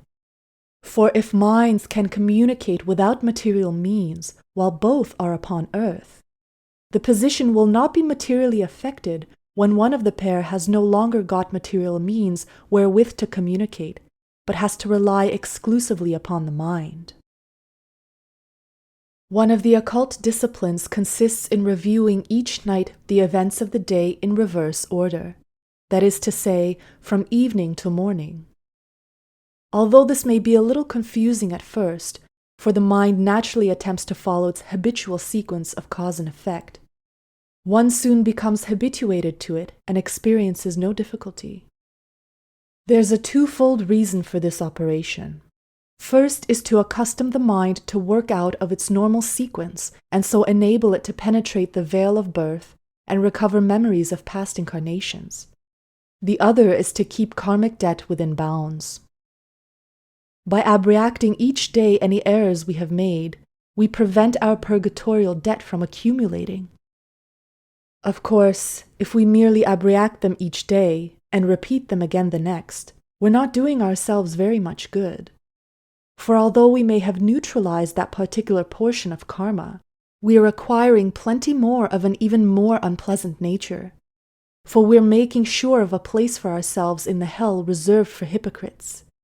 And anything more painful than the unmasking of a hypocrite to the depths of his selfish and cowardly soul, it's hard to imagine. The mills of God grind exceedingly small, and not so slowly either, all things considered. Let us always bear in mind that purgatory is neither punitive nor retributive, but essentially healing to the soul. The cautery of hellfire clears up the septic wounds that life has left us. There is clean healing after that burning, Let us therefore, during our lifetime, clear up all that we can of those things we have done amiss, whether in wickedness, error, or weakness. If we can cure ourselves of our evil tendencies, hell will not have to teach us our lesson, for we shall have already learnt them.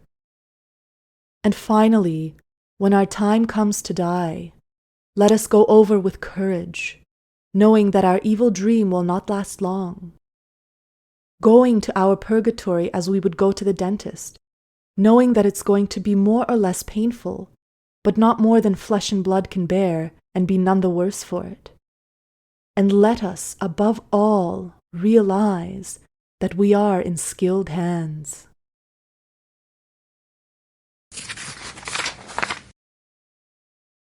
Chapter 11. The Heavenly World. When we hear a great deal about the heavenly world in spiritualistic communications, many people are repulsed by the idea, for they feel everything is represented as being so material. They read of Raymond smoking cigars and drinking champagne and feel that heaven falls short of their expectations. Or again they read of a golden floor and perpetual harping and feel that this would not appeal to them either. A rather higher type of heaven is described by the spirits, who tell us that the artist paints marvelous pictures upon illimitable canvas, or the scientist penetrates the secret of nature by merely looking at them. Delightful as everything is made to sound, we feel instinctively that there's something wrong, for all this does not ring true. Moreover, we feel that we should be thoroughly bored even if it were true, for there's no pleasure in an age-long, effortless perfection. So much of our joy and achievement lies in the triumph of difficulties overcome. There can be no such joy in an effortless heaven. For many people, too, there could be no joy in a heaven that did not include their loved ones. Now, what are we to say to all these contradictory statements which do violence to our deepest instincts? They cannot all be right. But nevertheless, are they all wrong? How are we to understand them? First of all, we must realize that heaven is a state of consciousness, not a place.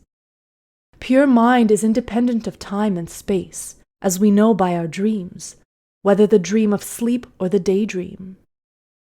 We can fantasy ourselves to be in ancient Egypt or far Cathay, and for all purposes of consciousness, we are there for the moment. We see the sights, hear the sounds of these times and places in proportion to the vividness of our imagination. When we're first dead, we are simply disembodied minds and obey the laws of dream consciousness. Purgatory is our dream of remorse and purification, and the heavenly world is our wish fulfillment.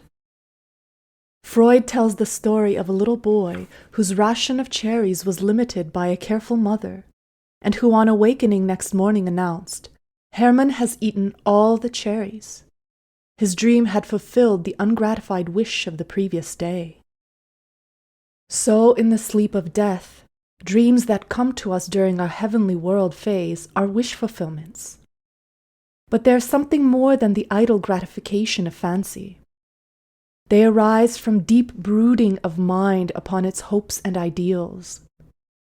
These may not seem to us very lofty, but they represent the phase of experience through which that particular soul is going on in its evolution. And it may be necessary for that soul to go through the realization of its hopes in order to profit by the lesson. The Mohammedan heaven with its Uris may not appeal to the Westerner, but it's been potent to send thousands of fanatical devotees to a sacrificial death in order that their faith might be spread among the infidels, and that faith has been a great force for good among tribes so primitive that they could not respond to a more sophisticated appeal. We must not judge another man's heaven by our own standards. His heaven is his wish fulfillment, not ours. We must face the fact that the cat burglar's heaven would be full of easily climbed porches. When we call back the spirits of the departed to tell us of their experiences in the heavenly world whither they have gone, We are listening to the account of their dreams in the sleep of death. It's only when we are fortunate enough to get hold of one of the souls that are freed from the wheel of birth and death and are continuing their beneficent world for humanity upon the inner planes, instead of entering into their rest. In other words, it's only when we get into touch with a master that we shall hear an account of the heavenly world that shall give us a real understanding of its nature and the relation of its parts to the whole. The account which is given by a person recently passed over is comparable to the account that's given of the working of a great hospital by one of the patients in its beds. He sees only a very small portion of the whole and has no means of assessing its significance. The account which is given by guides, ministering spirit friends, and others whose task it is to assist the departed is equivalent to that which we might receive from the probationer nurses of the same hospital. It's not until we hear doctors lecturing to students that we begin to grasp the significance and scope of the great institution we are investigating. Purgatory is a hospital for sick souls, where they are operated upon. The heavenly world is first a convalescent home, and then a school. For some few it may also be a college. In the lower fields of heaven, so often described in communications from inner planes, souls rest and recuperate, dreaming pleasant dreams meanwhile that soothe them and make them happy. But this phase, having fulfilled its purpose, passes off and gives place to the next. In order to understand the significance of these internal incarnation phases, we must first enter somewhat deeply into the philosophy of the subject. As we've already noted, heaven and equally hell are states of consciousness, not places. If we realize the actual facts of the matter, we shall find that Earth is also a state of consciousness. Modern physics is showing conclusively that matter is simply a form of force, which, owing to the fact that it's in equilibrium, appears to us to be static. There's no such thing as dense matter, as popularly understood. When you quote-unquote bark your shins over the coal scuttle, you're really falling over electrical resistances. Incarnation is the state of consciousness which perceives these forms of force. Discarnation, or death, is the state of consciousness which no longer perceives them, but has become subjective and is only aware of the content of its own consciousness. In death, the gates of the senses are closed. Otherwise, the man is unchanged. In fact, we might say that viewed from the standpoint of the soul, death is simply the closing of the gates of the senses. If a man's consciousness is entirely limited to the 5 physical senses, though such men are rare, he is as much shut in with his own thoughts and as inaccessible as the sleeper lying oblivious upon a bed. But does this sleep of death yield nothing but pleasant dreams and rest? No, it does much more than this. Anyone who's familiar with the practice of mental work and meditation knows how powerful is the concentrated brooding of the mind upon some spiritual ideal. The highlands of heaven are the mounts of meditation. The soul, withdrawn from sense impressions, is building thought forms and giving itself autosuggestion. These processes play an important part in formulating the vehicles of embodiment when the time comes for it to reincarnate. The artist who dreams his dream of cosmic canvases is building faculty. On earth, the realization of his vision was limited by the skill of hand and eye. In the heavenly world, he is under no such limitations, and bodies forth his vision as he sees it. This trains faculty, and when he reincarnates, he will have gone some way towards building himself a physical vehicle in which hand and eye will cooperate with the vision and give it form. Life after life of effort, together with the intervening periods of meditation on the inner planes, gradually awake the soul that which it wishes to be. If its wishes are unworthy or untrue, the regularly recurring spells of purgatory neutralize its efforts. Like Penelope's web, that which was woven by day is unpicked by night. Those things which in our earth life we have realized but failed to attain are achieved in heaven. This subjective achievement builds faculty, and we return to incarnation with the power to achieve latent in us. Life has done its work for us when it brings realization, even if we're unable to achieve our realizations, for in the next life, these will be within our grasp.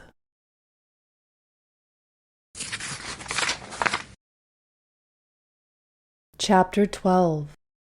Communication with the Departed. The question of communication with the dead is a vexed one. Some people consider it entirely free from any element of harmfulness or even error, and feel it's not merely unnecessary but even blasphemous to try the spirits whether they be of God. Others, and among these are many occultists, consider any attempt to communicate with the dead to be open to grave objection and harmful to both dead and living. As in most other questions, the middle way between two extremes is the way of wisdom. Let us examine these two viewpoints and see where that middle way lies. Let us try to understand the factors involved in communication with the departed and consider the principles that should govern our relations with them, for we have relations with them whether we're consciously in communication with them or not. As long as they live in our memory, there's a psychic rapport between us. As long as we feel any emotion about them, whether love, grief, resentment, or fear, we're actively in touch with them. We are affecting them, and they affect us. We should therefore strive by all means in our power to achieve right relations with those who've passed over. And the most effectual way of achieving right relations is to possess accurate knowledge of interlife conditions. The person who's recently passed over is still in the same consciousness that he was upon the earth plane. He awakes from sleep of death into which he has been thrown by the Great Anaesthetist in exactly the same frame of mind as he was prior to his passing. In this state, he is readily accessible from the earth plane. This condition soon fades, however, unless his memories be renewed and kept vivid by communications through a medium. Provided the disembodied soul of a normal and harmonious character, it does neither the dead nor the living any harm to exchange greetings during this phase of the discarnate period. In fact, if the departed soul has any unresolved problems upon his mind, or is anxious concerning his dear ones, it's of the greatest advantage to give him the opportunity of unburdening himself and completing any arrangements that he was unable to make before death came upon him. Souls sometimes cannot rest until they've done this, and remain in this intermediate state, anxiously trying to make themselves heard upon the earth plane. To such souls, a medium can be of greatest service.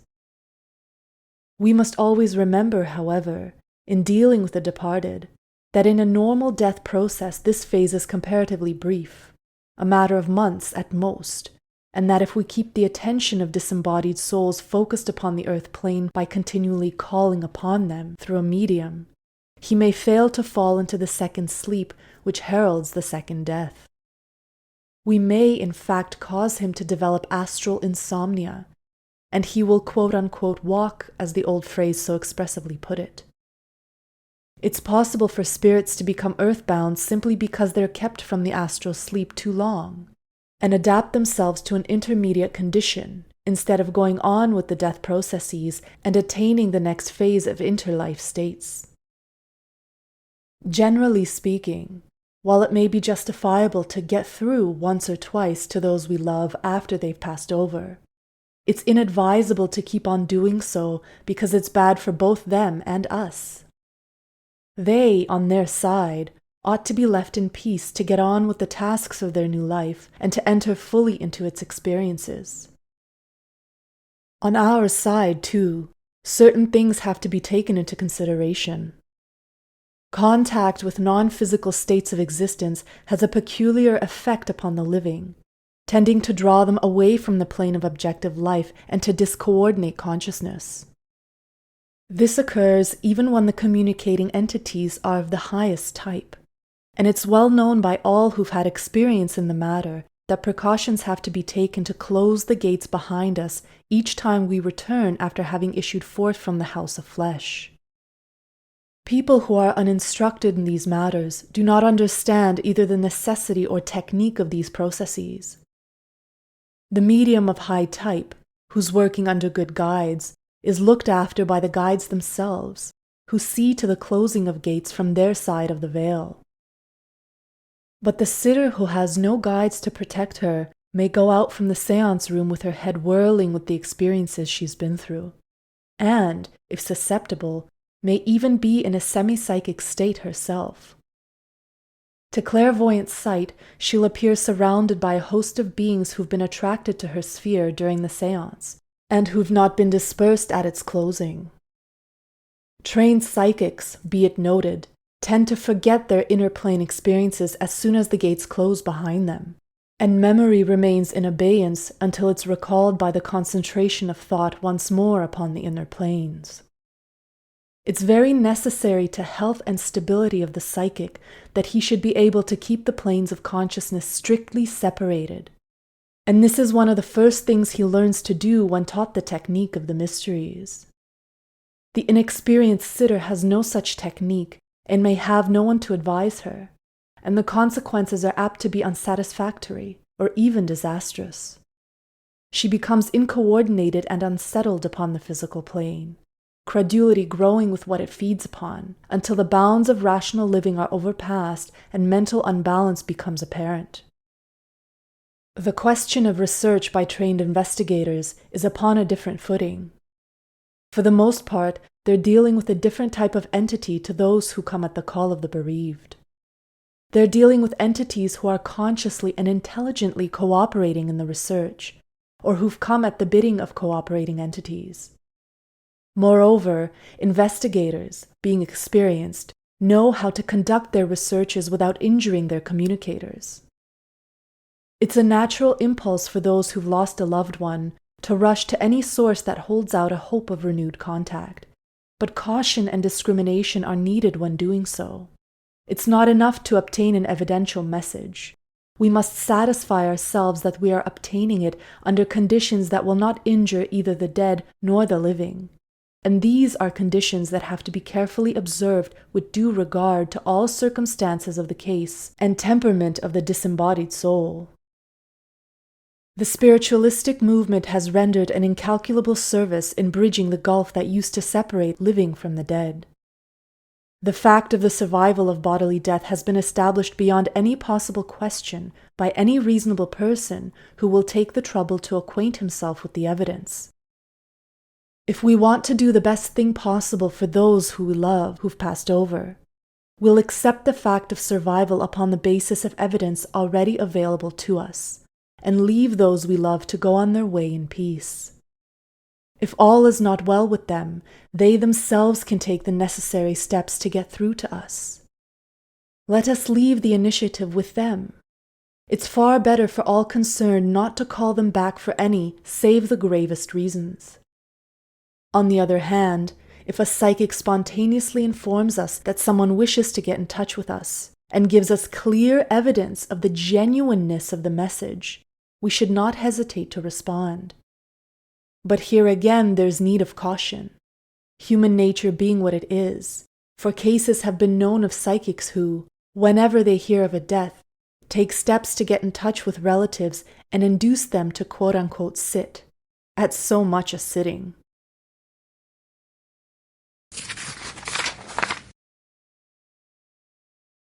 Chapter 13. Pathologies of Death. Hitherto in our studies we've been considering the normal course of death. But if we are to understand the nature of death and its problems, we must also consider what takes place if the processes of death do not run their normal course, and the soul fails to obtain release from the bonds of matter and lingers unduly in an intermediate state. Pathologies of the death process can occur at 2 points.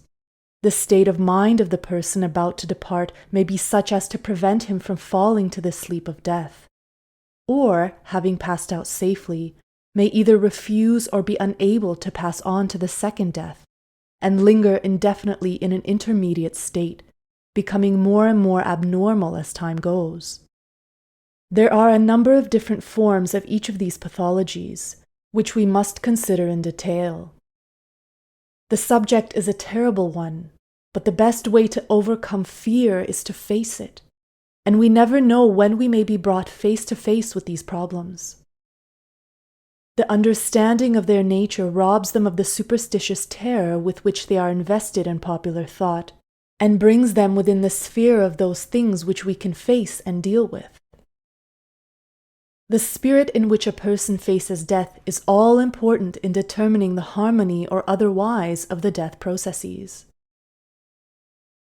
Just as the unborn child presents at the gates of life, the bony girdle of the pelvic arch, and its birth is normal or abnormal according to the manner of its presentation, so does the outgoing soul present at the gates of death. And just as he should enter life head first, so should he go out of it with the higher levels of consciousness detached from earthly things and drawing the lower centers after them. For the lower consciousness to be forced out by the collapsing body before the higher consciousness has gained a foothold in the unseen is a trying experience. Psychics frequently meet souls upon inner planes who've gone through this experience, and they're invariably confused and distressed like lost dogs until they're enabled to make their adjustments and take hold upon the new life. A large proportion of the service that is given upon inner planes is directed to rounding up these wandering souls and helping them to find their right place.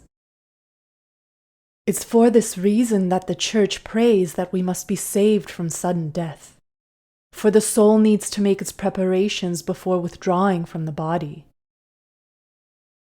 The soul of man who is killed instantaneously, or who dies without recovering consciousness, has certain difficulties to overcome which do not beset the person who dies naturally and gradually.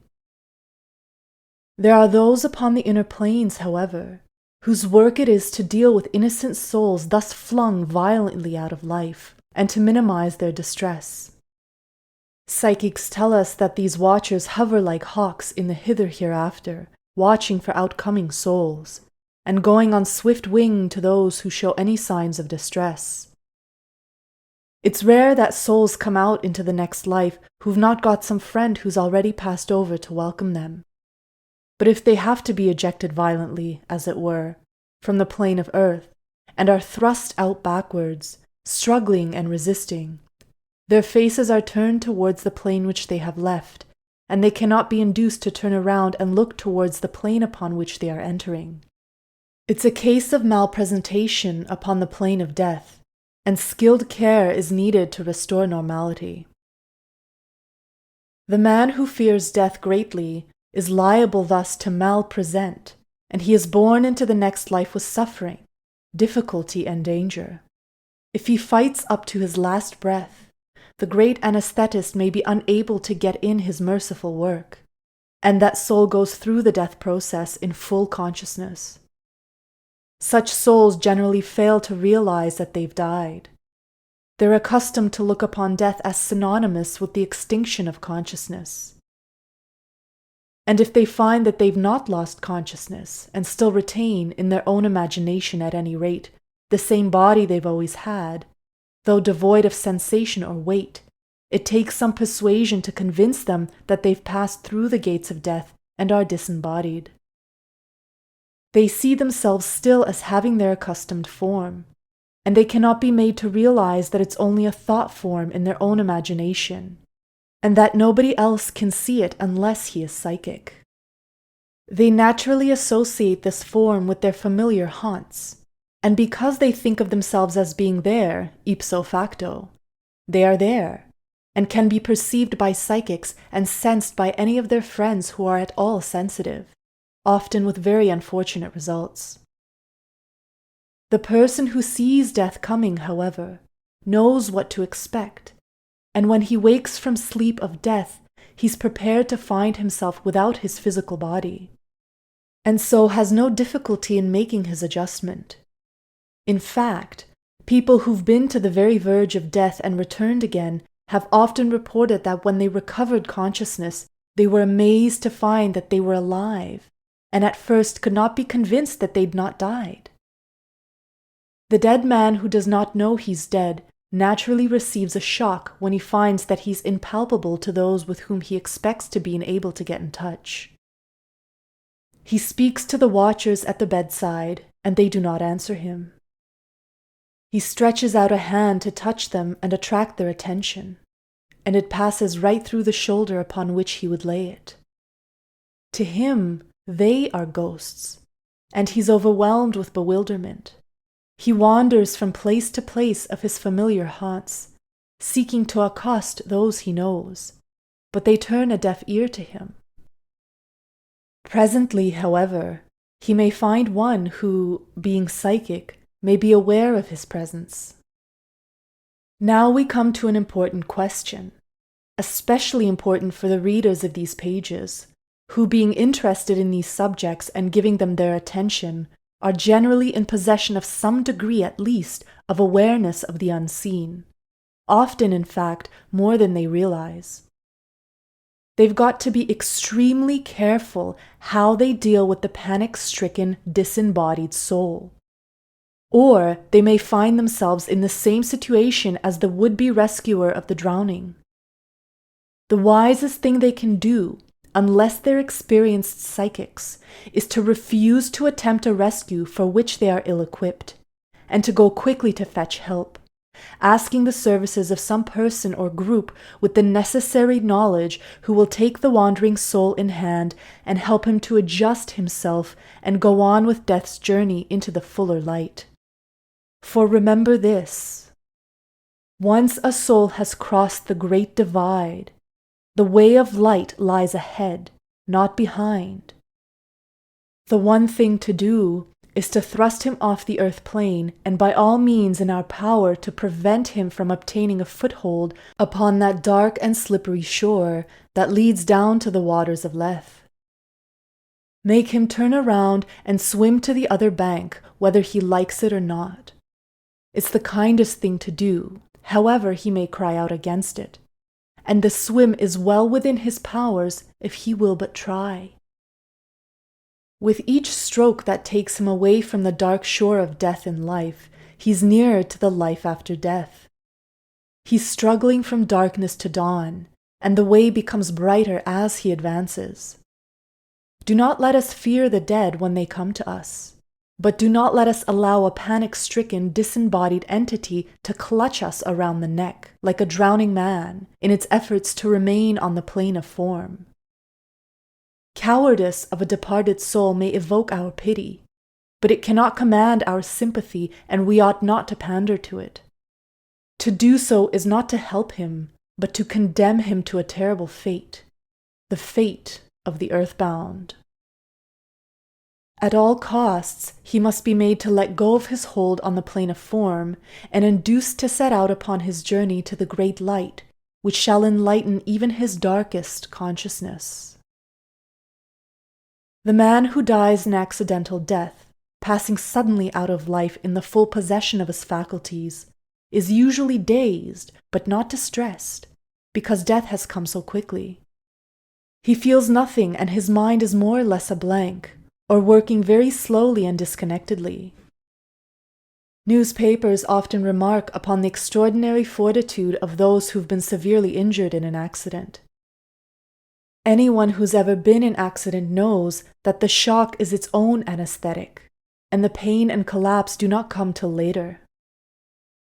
Often they don't know they're injured until someone draws their attention to it. The severity of injury is invariably inverse ratio to the screaming.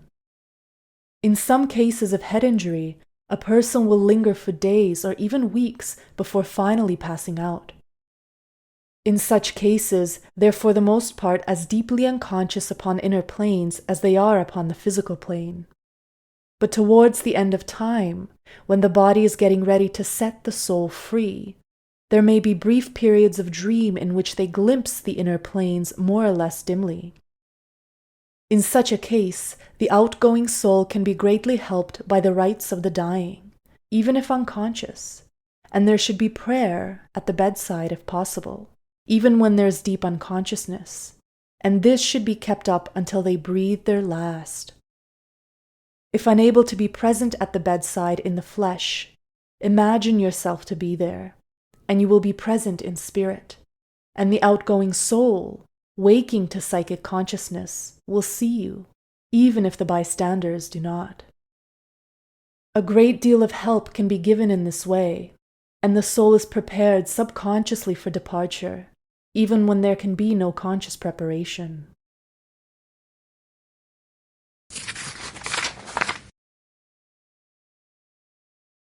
Chapter 14. Pathologies of Death, Part 2. Intense fear, as we've already seen, prevents the soul from falling into the sleep of death and going through the death processes in a normal and harmonious manner. We must bear in mind, however, that there are two kinds of fear. Fear of the person who will not go to meet death as he should when his time comes, and fear of the person who's being attacked. In the latter case, fear is not of death, but of the attacker. Souls thus thrust violently out of life are kept from the sleep of death by their fear, even as are others, and do not realize that they're disembodied, nor that they've passed beyond the reach of their attacker. For a time, there's terror and confusion, but that's soon allayed by the services of the invisible helpers. We've no need to be anxious for the welfare of souls of innocent victims of violence. They pass on to their own place and are speedily soothed and restored to normal. The thought form of their fear, however, is another matter, and this may remain at the place where the crime occurred as an exceedingly vivid image in the thought atmosphere of the spot. If anyone comes there in whom the etheric double is loosely knit so that he's some capacity as a materializing medium, the thought form may even take on a shadowy shape, and the sounds of the struggle may be heard again. Let it be clearly realized that the unfortunate victim of a crime is not earthbound and compelled to haunt the spot of his murder. It's only the mental image formulated by both murderer and victim which remains. No one is suffering. It's alarming and unpleasant, but not dangerous, and can be readily dispersed by the use of appropriate methods, some of which, suitable for use by persons who are not trained occultists, I've given in my book, Psychic Self-Defense.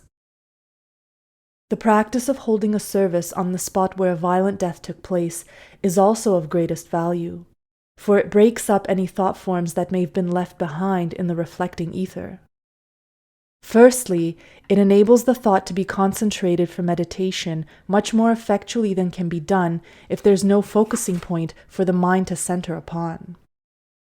Secondly, it enables the meditations of several persons to be synchronized, thus greatly reinforcing the effect of their work. At times of emotional tension and shock, it's not easy to concentrate the mind and break out of the circling train of sad thoughts ever returning upon itself. But the mind can follow a form of words that's set before it at a time when it would be quite incapable of formulating any meditation on its own. The following little service may be found helpful in bringing rest to the soul of one who's passed out of life suddenly and unprepared, and of easing and reconciling the hearts of those left behind. Even if there be none to assist in the performance of the ceremony, it should nevertheless be read aloud, with appropriate actions as instructed. It's not nearly so effectual if performed silently. If it's not possible to perform the ceremony at the scene of the tragedy, let something intimately associated with the deceased be held in the hands of whoever takes part of celebrant. This ritual can be performed by a single person, but it's more beautiful and effectual if performed by two, one reinforcing the other. In our terminology, they're called the ministrant and lector. Ritual for peace of the soul that has passed out by a sudden or violent death. Ministrant. At eventide it shall be light. Lector. The Lord is my light and my salvation. Whom shall I fear? The Lord is the strength of my life. Of whom shall I be afraid?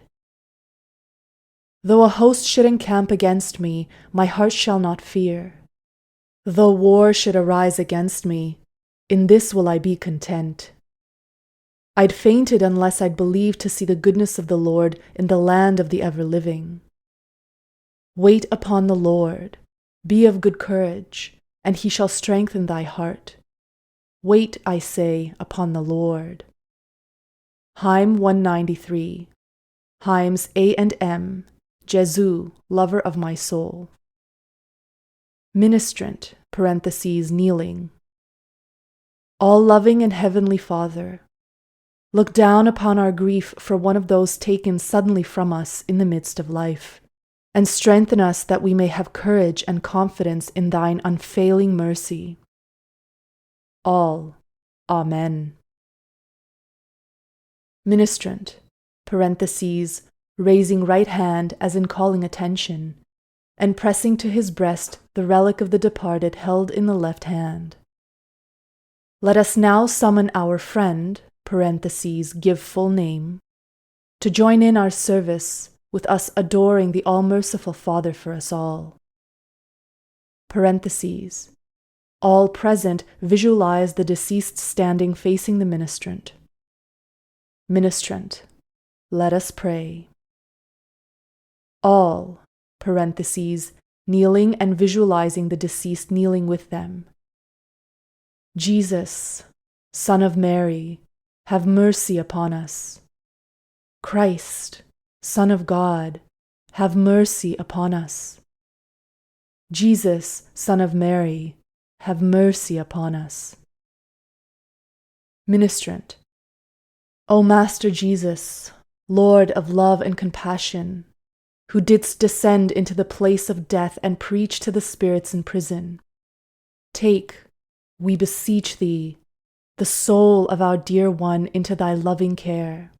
O thou good shepherd, seek that which is lost, and bring the wandering soul safe into thy fold. All.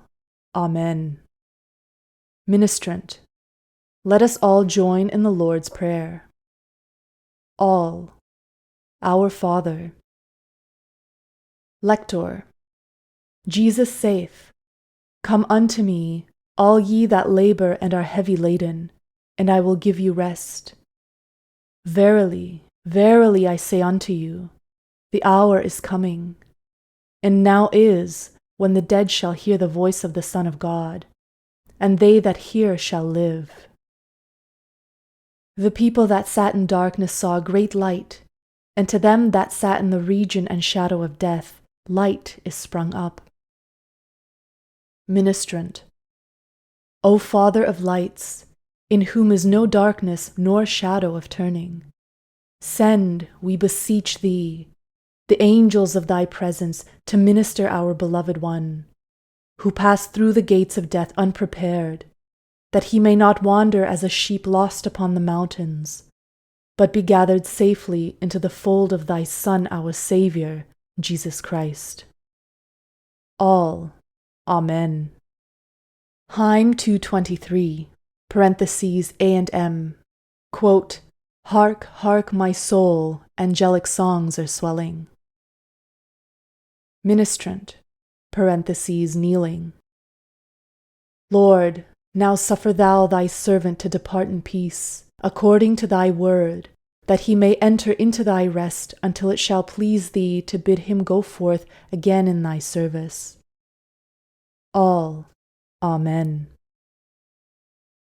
Ministrant, parentheses, rising and making the sign of the cross over the place where the deceased has been visualized as standing.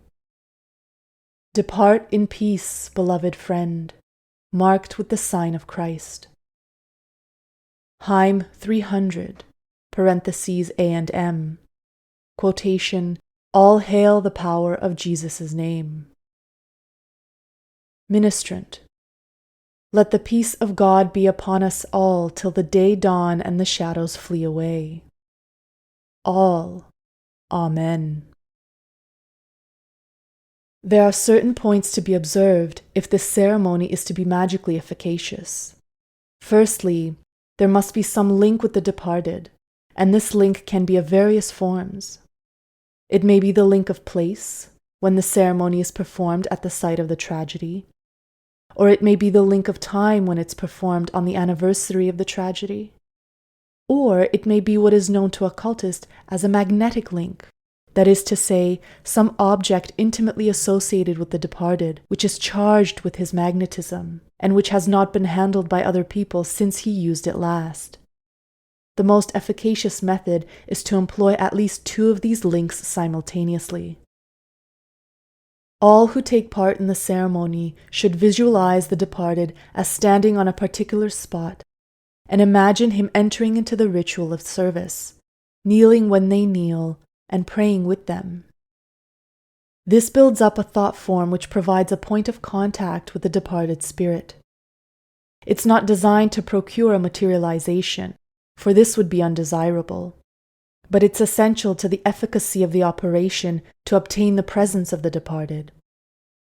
The visualization of his physical form and the simultaneous calling of his name is the readiest way of doing this.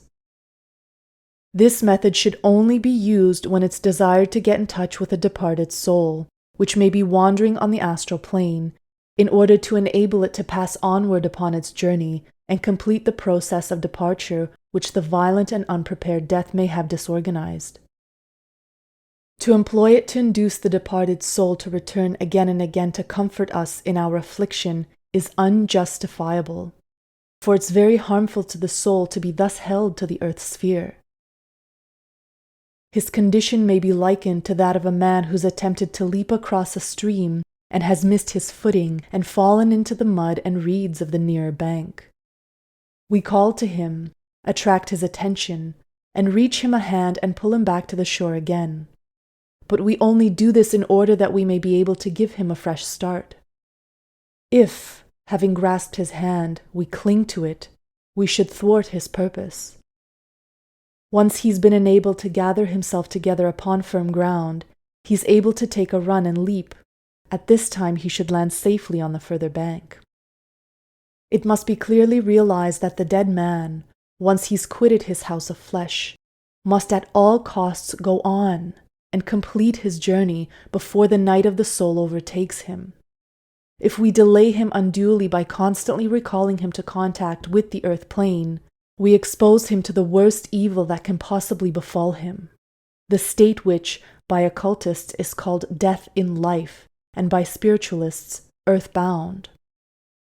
Normally, if left to its own devices, the soul will eventually succeed in reaching the further bank, but it's in our power to help greatly in that process in the way indicated.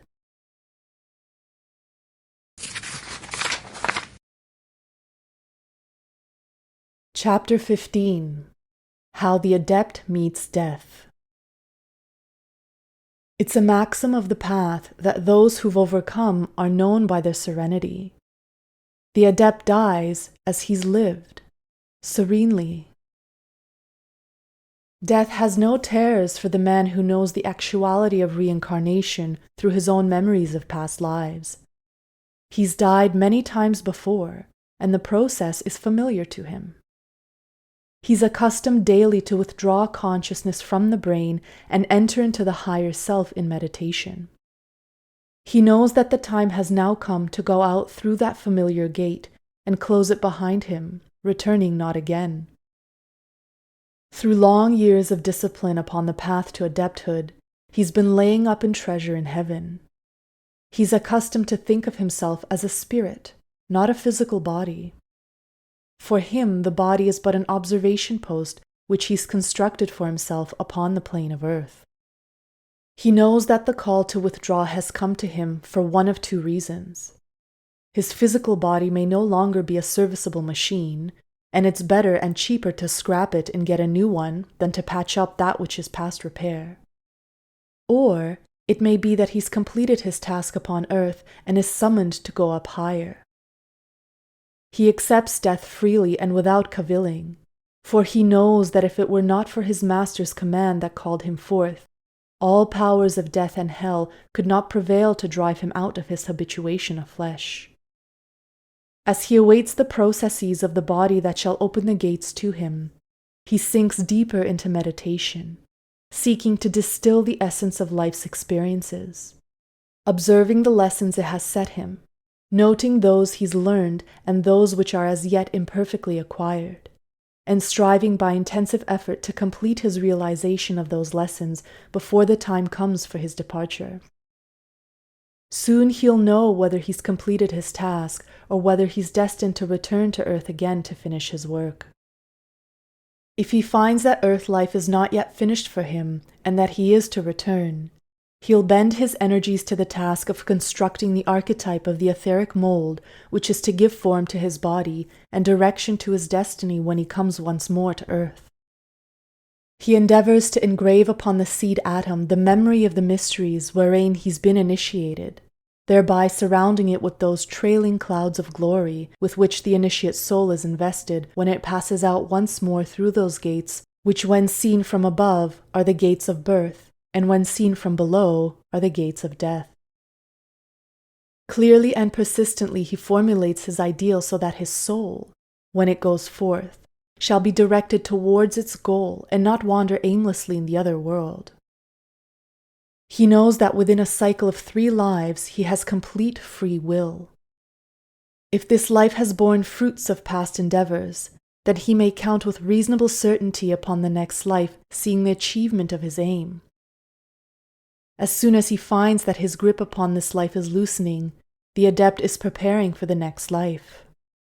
For the adept, there's no parting from those loved ones. He's long learned to love the spiritual essence of each soul, and the loosening of the silver cord and breaking of the golden bowl mean to him the casting down of barriers that separate him from perfect union with that which he loves in each one of those dear to him. Which is best? To be in physical touch with those whose souls are remote from us through lack of sympathy, or to be in spiritual union of perfect sympathy and understanding with the real, immortal, and indestructible higher self of one dear to us? The former is the real separation, not the latter.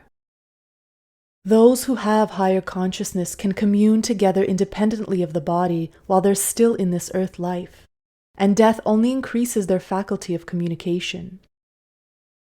They're far closer to each other spiritually when there are no longer any barriers erected by the limitations of the body. When the time comes for the adept to set forth, he summons to him those who are dearest that they may ease his parting and companion him upon the first stages of his journey.